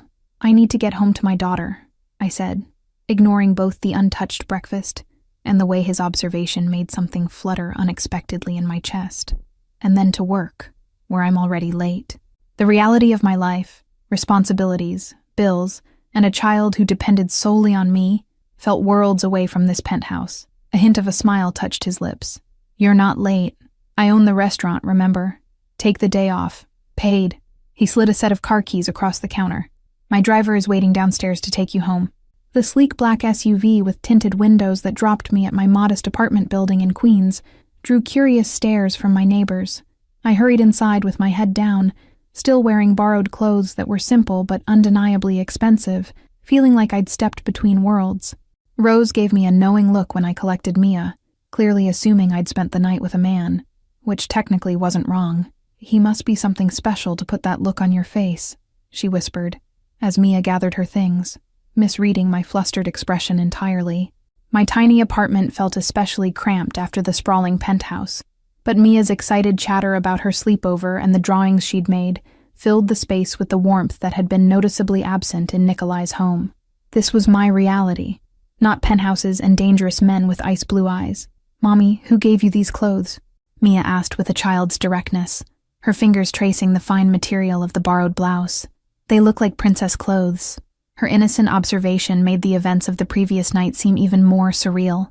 I was formulating a suitable explanation when my phone buzzed with a text from an unknown number. "Your car has been repaired and returned to your building's parking lot. Thank you for last night. NP." Attached was a photo of my old Honda, now sporting what appeared to be a new paint job and fixed dents I couldn't have afforded to repair. Just someone I helped, I finally answered Mia, tucking my phone away with shaking hands. Sometimes when you help people, they want to thank you.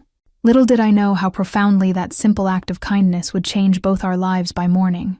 I returned to work the following evening expecting awkwardness, or worse, to find myself suddenly unemployed. Instead, the restaurant manager nervously informed me that I'd been reassigned and handed me a new uniform. Not the standard black dress, but a tailored blazer and slacks. Mr. Petrov requested you personally handle VIP reservations and special events, he explained, unable to meet my eyes. It comes with a significant pay increase and more regular hours. The other staff watched with barely concealed curiosity and, from some, resentment. The promotion made no sense unless viewed as payment for silence, which ignited an unexpected spark of anger.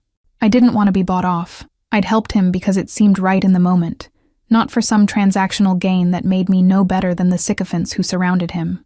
When Nikolai himself appeared at the restaurant that night, the entire atmosphere changed. Staff straightened, conversations hushed, and even regular customers seemed to sense the shift in energy as he moved through the space with predatory grace. He made his way directly to my new station, ignoring the manager hovering anxiously nearby. "How's your daughter?" he asked without preamble, catching me completely off guard. The question seemed genuine rather than threatening, which was somehow more unsettling. "She's fine. Confused about the car," I replied cautiously, keeping my voice professional despite the curious glances from nearby tables. "You didn't need to do that. Or this."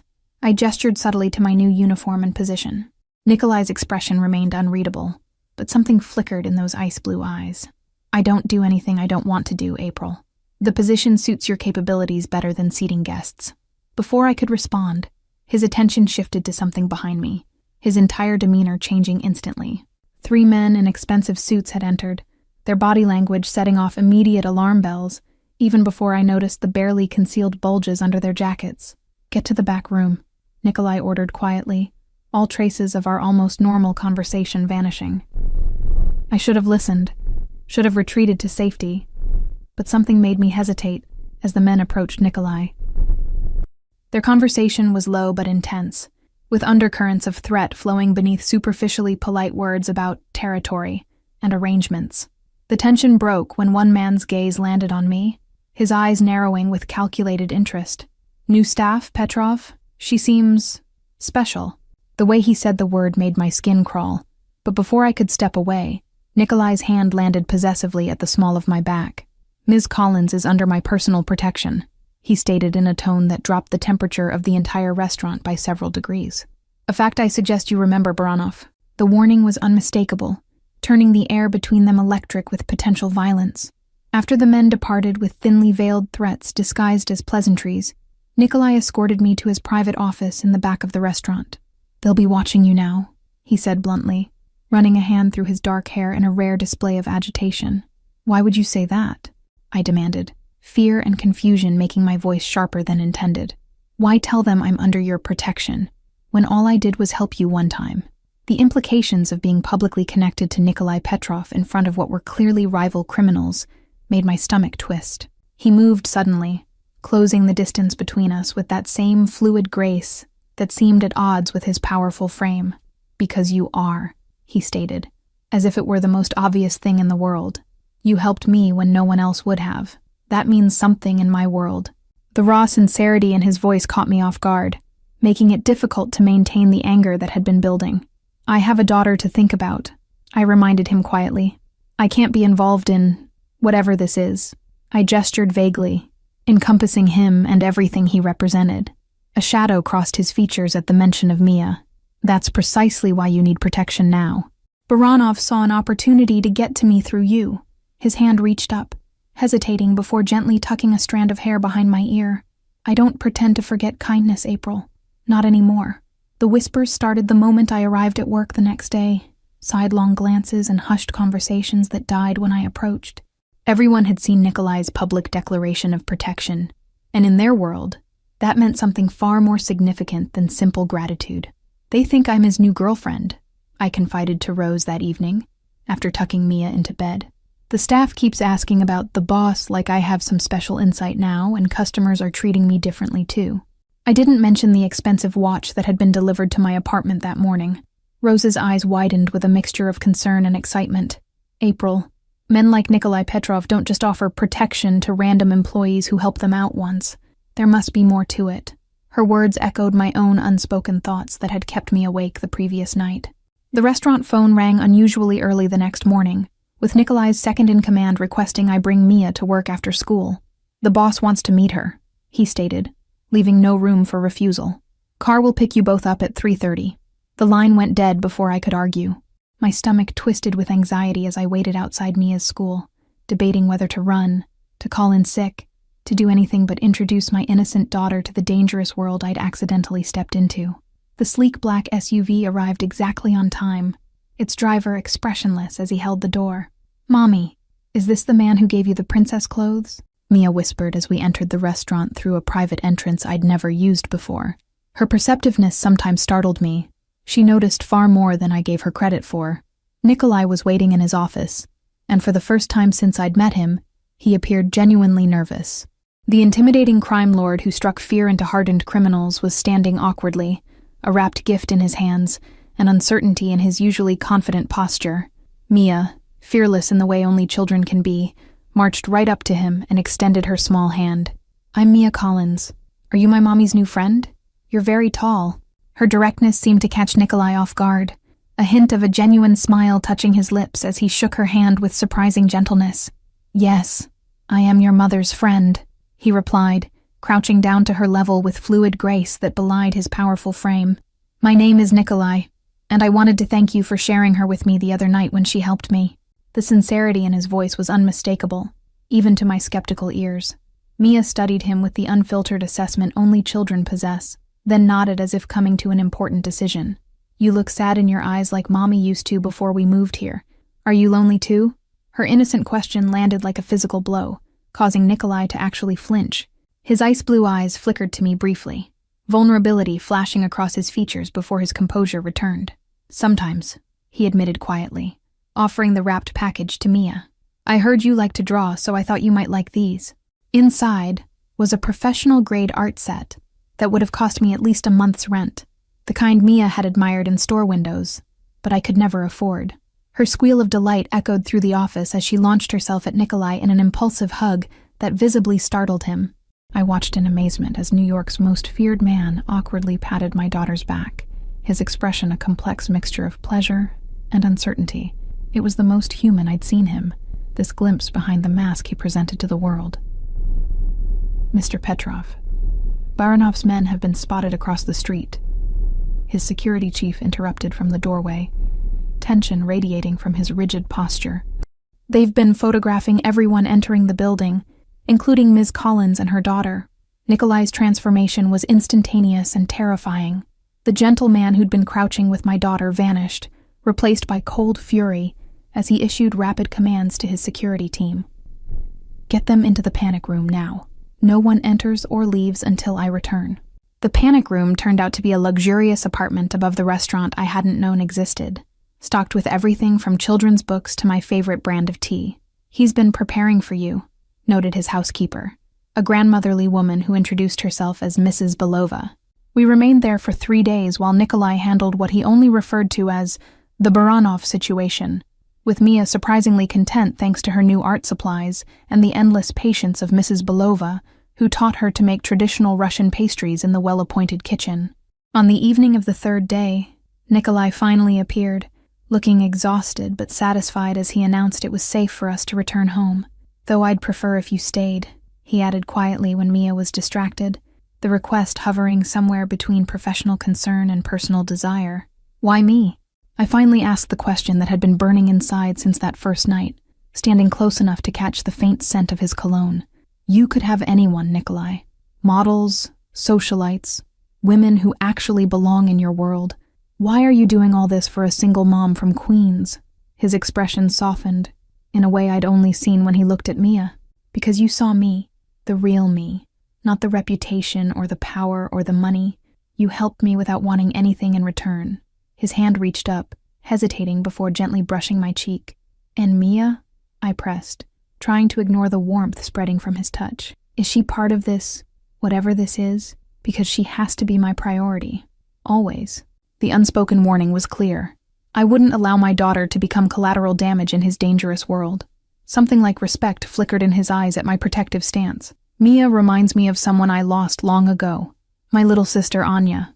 She had the same fearlessness, the same ability to see through people's masks.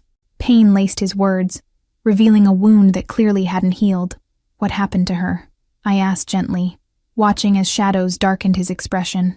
The restaurant hummed with activity below us, but in that moment, it felt like we were the only two people in the world.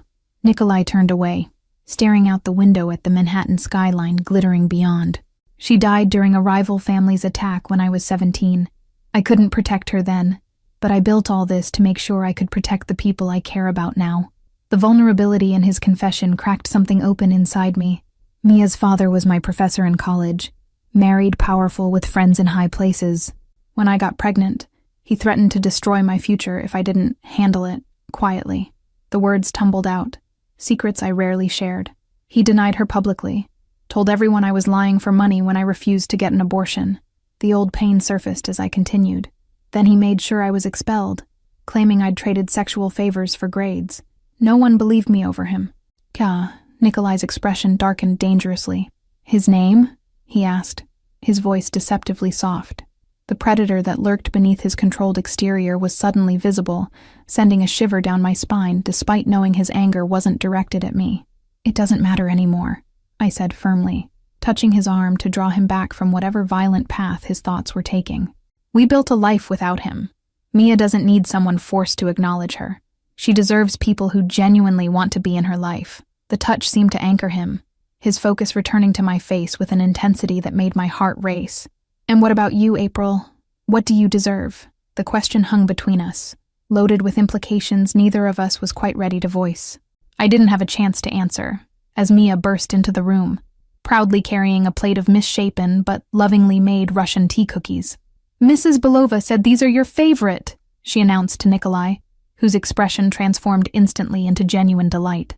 3 weeks passed in a strange new normal, Nikolai becoming an increasingly regular presence in our lives, appearing at my apartment with takeout food or surprising Mia with art museum tickets. The dangerous crime lord showed a different side with us, thoughtful, sometimes even playful. My co-workers now treated me with a mixture of fear and respect, while Nikolai's associates watched our developing relationship with calculating eyes. I tried to convince myself we were just friends, ignoring the electricity that sparked whenever we touched, and the way his gaze followed me across rooms. What I couldn't ignore was the increasing security presence around us. The men who casually appeared whenever Mia and I left the apartment. The new doormen in our previously doorman-less building. The subtle but unmistakable surveillance that followed us everywhere. Something was happening that Nikolai wasn't telling me about. My suspicions were confirmed when I arrived at work to find the restaurant closed for a private event, and Nikolai waiting with tense lines etched across his face. "We need to talk," he said without preamble, leading me to his office where maps and surveillance photos covered his usually immaculate desk. "Baranov wasn't working alone," he explained, pointing to images of men I didn't recognize. "They've been targeting my businesses, my people, and now they're watching you and Mia. Someone close to me is feeding them information, and until I find out who, you're both in danger." I felt the blood drain from my face as he showed me photos clearly taken outside Mia's school. "We need to leave the city," I whispered, maternal instinct overwhelming everything else. "I can take Mia somewhere they can't find us until this is over." Nikolai shook his head, frustration evident in the tight set of his shoulders. "They'd find you within days. The only way to protect you both is to keep you close, to bring you into my home permanently, where my security can watch over you 24 hours a day. You want us to move in with you?" I asked incredulously, thoughts racing at the implications. "Nikolai, that would only confirm what everyone already suspects, that we're together. It would make us an even bigger target, not to mention what it would do to Mia's sense of stability." He moved closer, intensity radiating from him in waves. "April, I'm not asking this lightly. If there was another way to keep you both safe, I'd take it." His hands gripped my shoulders gently but firmly. "I can't lose anyone else I care about. I won't." The confession hung in the air between us, neither of us quite ready to acknowledge the deeper meaning behind his words. Before I could respond, a commotion erupted outside the office. Raised voices followed by the distinctive sound of breaking glass. Nikolai pushed me behind him instinctively as his security chief burst through the door, blood streaming from a cut above his eye. "It's Carson," he panted, naming Nikolai's longtime financial advisor. "He's been working for them all along. They just tried to take out our entire upper management at the downtown meeting." The betrayal of someone Nikolai had trusted for years seemed to hit him physically, his posture stiffening as he absorbed the news. "Where is he now?" he asked, his voice dropping to the dangerous quiet I'd come to recognize as his most lethal state. "We have him contained at the warehouse," his security chief replied, wiping blood from his face. "But Baronoff's people are moving on all fronts. They know about Ms. Collins and her daughter. Carson told them everything. There's a team headed to her apartment building right now." Pure terror seized me at the realization that Mia was at home with Mrs. Belova, who had been watching her after school while I worked. "Nikolai, please," I whispered, clutching his arm with desperate fingers. "Mia." He was already moving, barking orders into his phone as he pulled me toward the private elevator. "Team Alpha to Collins' apartment immediately. Secure the child and Mrs. Belova. Lethal force authorized if necessary." The cold efficiency of his commands should have frightened me, but I felt only gratitude for his decisive action. The 20-minute drive to my apartment was the longest of my life, my heart hammering so loudly I could barely hear Nikolai's continued stream of commands and status updates through his phone. When we finally screeched to a halt outside my building, the scene that greeted us froze my blood. 2 black SUVs with shattered windows sat abandoned in the street, while men in tactical gear secured the perimeter of my modest apartment building. Nikolai's security chief approached as we exited our vehicle, his expression grim as he reported, "We got here just in time. Baronoff's men were already inside, but we've secured the apartment. The girl and the older woman are safe." I collapsed against Nikolai in relief, my knees weakening at the knowledge that we'd almost been too late. His arm wrapped around me automatically, supporting my weight as he continued issuing commands with cold precision, reorganizing his entire operation in the wake of Carson's betrayal. Mia was unharmed, but terrified, clinging to Mrs. Belova with wide, tearful eyes when we entered the apartment. The moment she saw me, she launched herself into my arms with a sob that broke something inside me, the illusion that I could keep my daughter separate from the dangerous world Nikolai inhabited. "We can't stay here," Nikolai stated the obvious, surveying the apartment with critical eyes as his security team secured the perimeter. "Pack whatever is essential for you both. My penthouse is the only place I can guarantee your safety now." Within 2 hours, we were settled into Nikolai's massive penthouse, Mia asleep in a guest bedroom that his staff had somehow managed to outfit with children's furniture and toys in our absence. The events of the day had exhausted her, but I remained wired with adrenaline, pacing the living room as Nikolai spoke in hushed tones with his security team. When they finally departed, leaving us alone in the vast space overlooking Manhattan's glittering nightscape, Nikolai poured 2 glasses of vodka and handed one to me without a word. The fiery liquid burned down my throat, but I welcomed the sensation, anything to dull the terror that had gripped me since hearing Baronoff's men were targeting my child. "I never wanted this for you." Nikolai finally broke the silence, his voice rough with emotion I hadn't heard before. "I thought I could keep you safe by keeping you close but separate. I was wrong." The self-recrimination in his tone made me look up from my glass. In the soft lighting of his living room, with the armor of his public persona stripped away, Nikolai looked younger and more vulnerable than I'd ever seen him. "This is my fault," he continued, running a hand through his dark hair. "I brought this danger to your door the moment I allowed myself to care about you." "I'm not exactly blameless," I countered softly, setting down my glass to move closer to him. "I could have walked away after that first night. I chose to stay, to let you into our lives." The realization struck me with sudden clarity. At every juncture, I had made conscious choices that led us here. Nikolai's ice-blue eyes met mine with startling intensity. "Why did you?" he asked, the question hanging between us like a physical thing. "Why risk everything for someone like me?" The answer rose to my lips before I could overthink it, truth spilling out in the safety of this suspended moment. Because beneath everything, the power, the danger, the control, I saw someone who was just as lonely as I was. Someone who built walls for the same reason I did, to protect a heart that had been broken too many times. Something shifted in his expression, a crack in the careful control he maintained at all times. "My father was high-ranking in the organization before me," he began hesitantly, as if unaccustomed to sharing personal history. "He taught me that emotion was weakness, that compassion would get me killed in this world. The night my sister died, He was more concerned about the business implications than her loss. He made calls about territory disputes while her body was still warm. Nikolai's voice remained steady, but his knuckles whitened around his glass. I swore then that I would take everything from him, build something stronger, and never become what he was. And now? I asked, suddenly aware of how close we were standing, the warmth of his skin beneath my palm, the way his eyes had darkened as they held mine. What do you see when you look at me, Nikolai? His free hand came up to cup my face with surprising gentleness, thumb tracing the curve of my cheekbone. Everything I never thought I could have, he whispered, the confession barely audible even in the quiet room. A chance at something real in a life built on illusions and fear. The kiss when it came was gentle, tentative, so unlike the powerful man the world knew, but perfectly in keeping with the person I'd glimpsed beneath the armor. My hand slid up to his shoulders as I responded, the contact sending electricity through my veins and chasing away the lingering chill of fear the day had brought. "Stay with me," he murmured against my lips when we finally broke apart, both breathing unsteadily.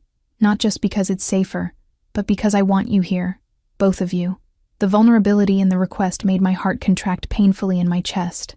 Our new life settled into an unexpected rhythm over the next month. Mia attending an exclusive private school with discreet security, me working remotely for Nikolai's legitimate businesses, and the three of us forming something that began to feel remarkably like family. Baranov had gone suspiciously quiet, which Nikolai's security chief warned was more concerning than open hostility. The other shoe dropped on a crisp autumn morning when Nikolai received a phone call that drained the color from his face. "They've taken Carson's family," he explained after hanging up, tension radiating from his rigid posture.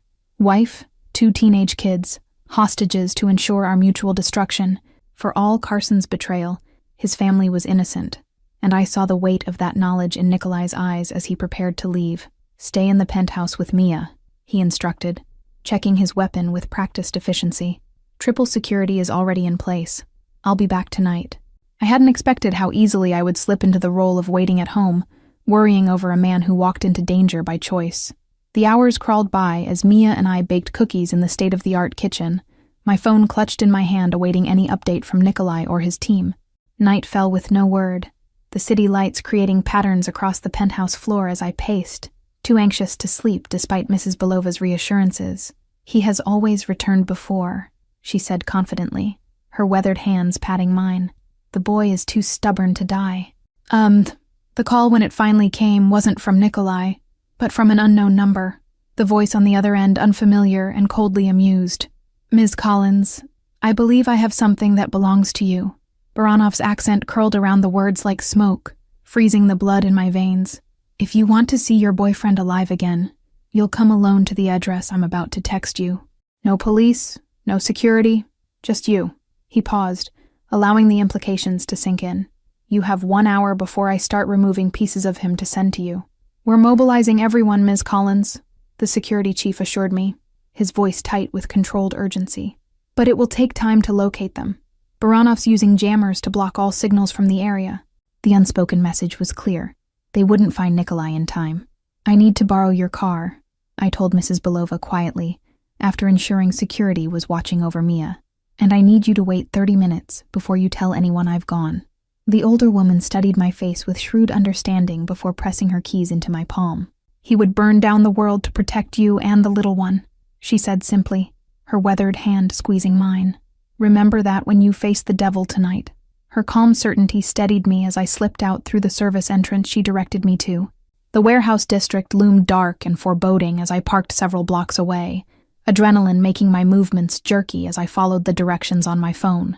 2 armed men emerged from the shadows as I approached, roughly searching me for weapons or tracking devices before escorting me inside.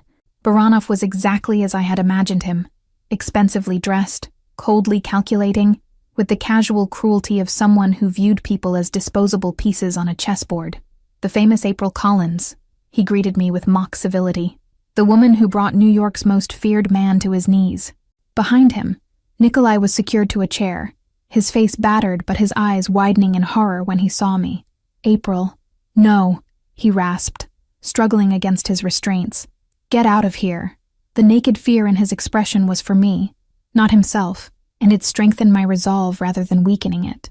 "Let him and Carson's family go," I demanded, turning back to Baranov with more courage than I felt. You have me now, the leverage you really wanted.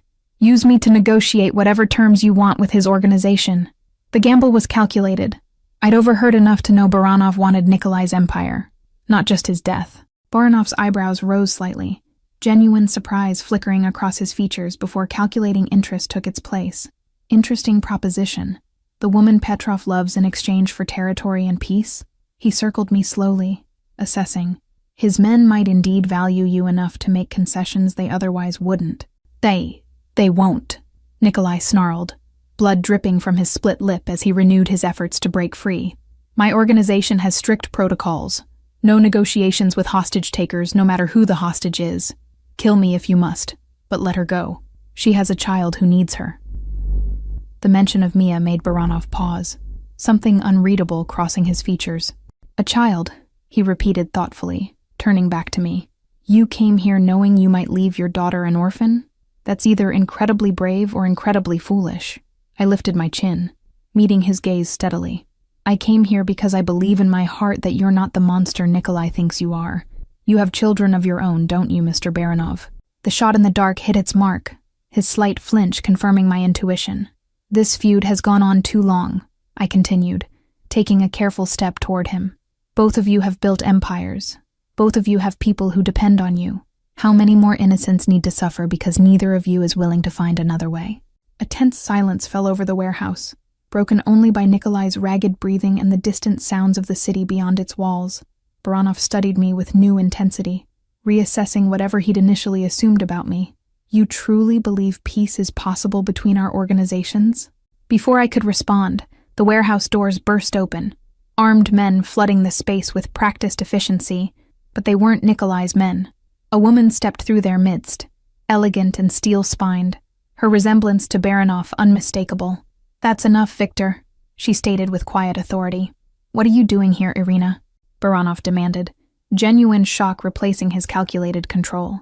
This is business. You shouldn't be involved. The woman, his wife, I realized, ignored him completely, her attention focused on me with unsettling intensity. So you're the one, she said, moving closer with graceful steps that belied the danger she radiated. The woman who made Nikolai Petrov remember he has a heart. There was no mockery in her assessment, only a strange respect that made me stand straighter under her scrutiny. Irina Baranov turned to her husband with cold fury barely contained. 3 months of this pointless war, Victor. Our children living in safe houses. Our business partners deserting us. And for what? Pride?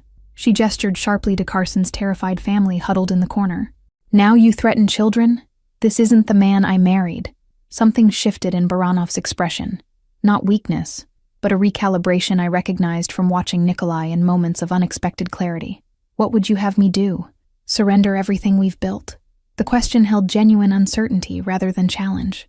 I would have you remember why we built it, she replied with surprising gentleness, touching his face with familiar intimacy.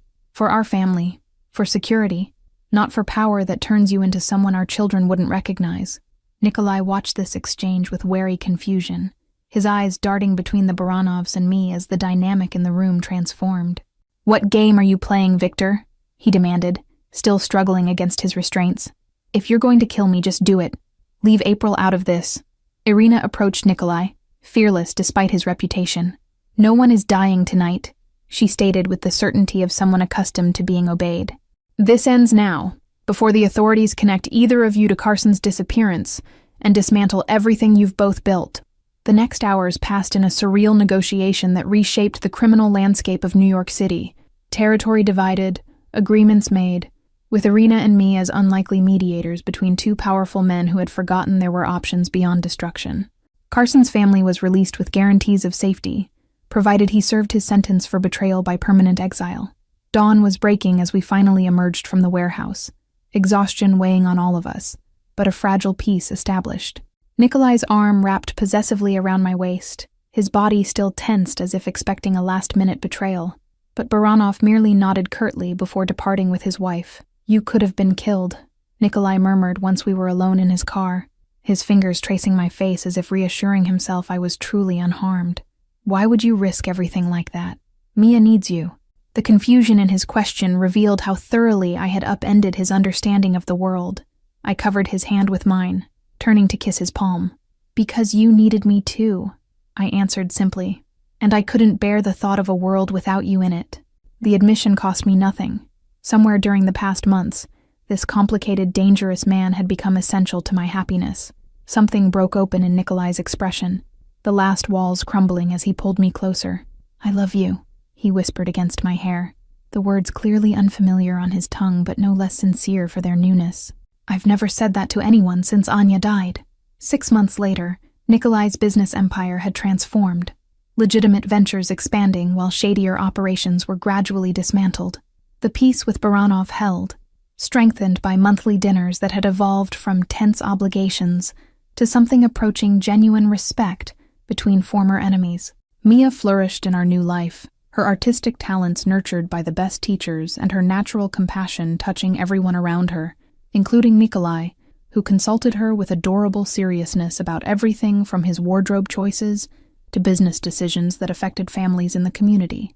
The ring appeared one evening as we watched the sunset from our rooftop garden, a simple solitaire that caught the fading light as Nikolai held it between us. "I'm not asking because of what happened, or out of gratitude, or because it makes practical sense," he began, uncharacteristic nervousness in his voice. "I'm asking because you made me believe in second chances," he continued, taking my hand. "You showed me it's possible to rewrite your story, to become someone worthy of the love you never thought you deserved." The man kneeling before me bore little resemblance to the cold crime lord I'd found bleeding on my car that night. "We've created something neither of us thought possible," he said, ice blue eyes warm with emotion he no longer tried to hide. "A family built on choice rather than obligation, on healing rather than hurting. Will you marry me, April? Not to solidify an alliance or protect an empire, but because I want to spend the rest of my life being the man you helped me become." My answer was witnessed only by the setting sun and the child who danced excitedly behind the rooftop door, thinking we couldn't see her spying. The future stretched before us, not perfect or without challenges, but infinitely brighter than either of us had dared to imagine before fate brought us together that rainy night in Manhattan. The transformation was complete. Not just Nikolai's evolution from feared crime lord to a man capable of love and compassion, but my own journey from defensive single mother to someone who could trust again. We had saved each other in ways neither of us expected, proving that sometimes the most powerful redemption stories begin in the most unlikely moments. Thank you all for following this story of unexpected connection and second chances. If you enjoyed it, please write in the comments where you're watching from. And don't forget to like, subscribe, and share this video, as your support is essential for me to continue creating these emotional journeys for you.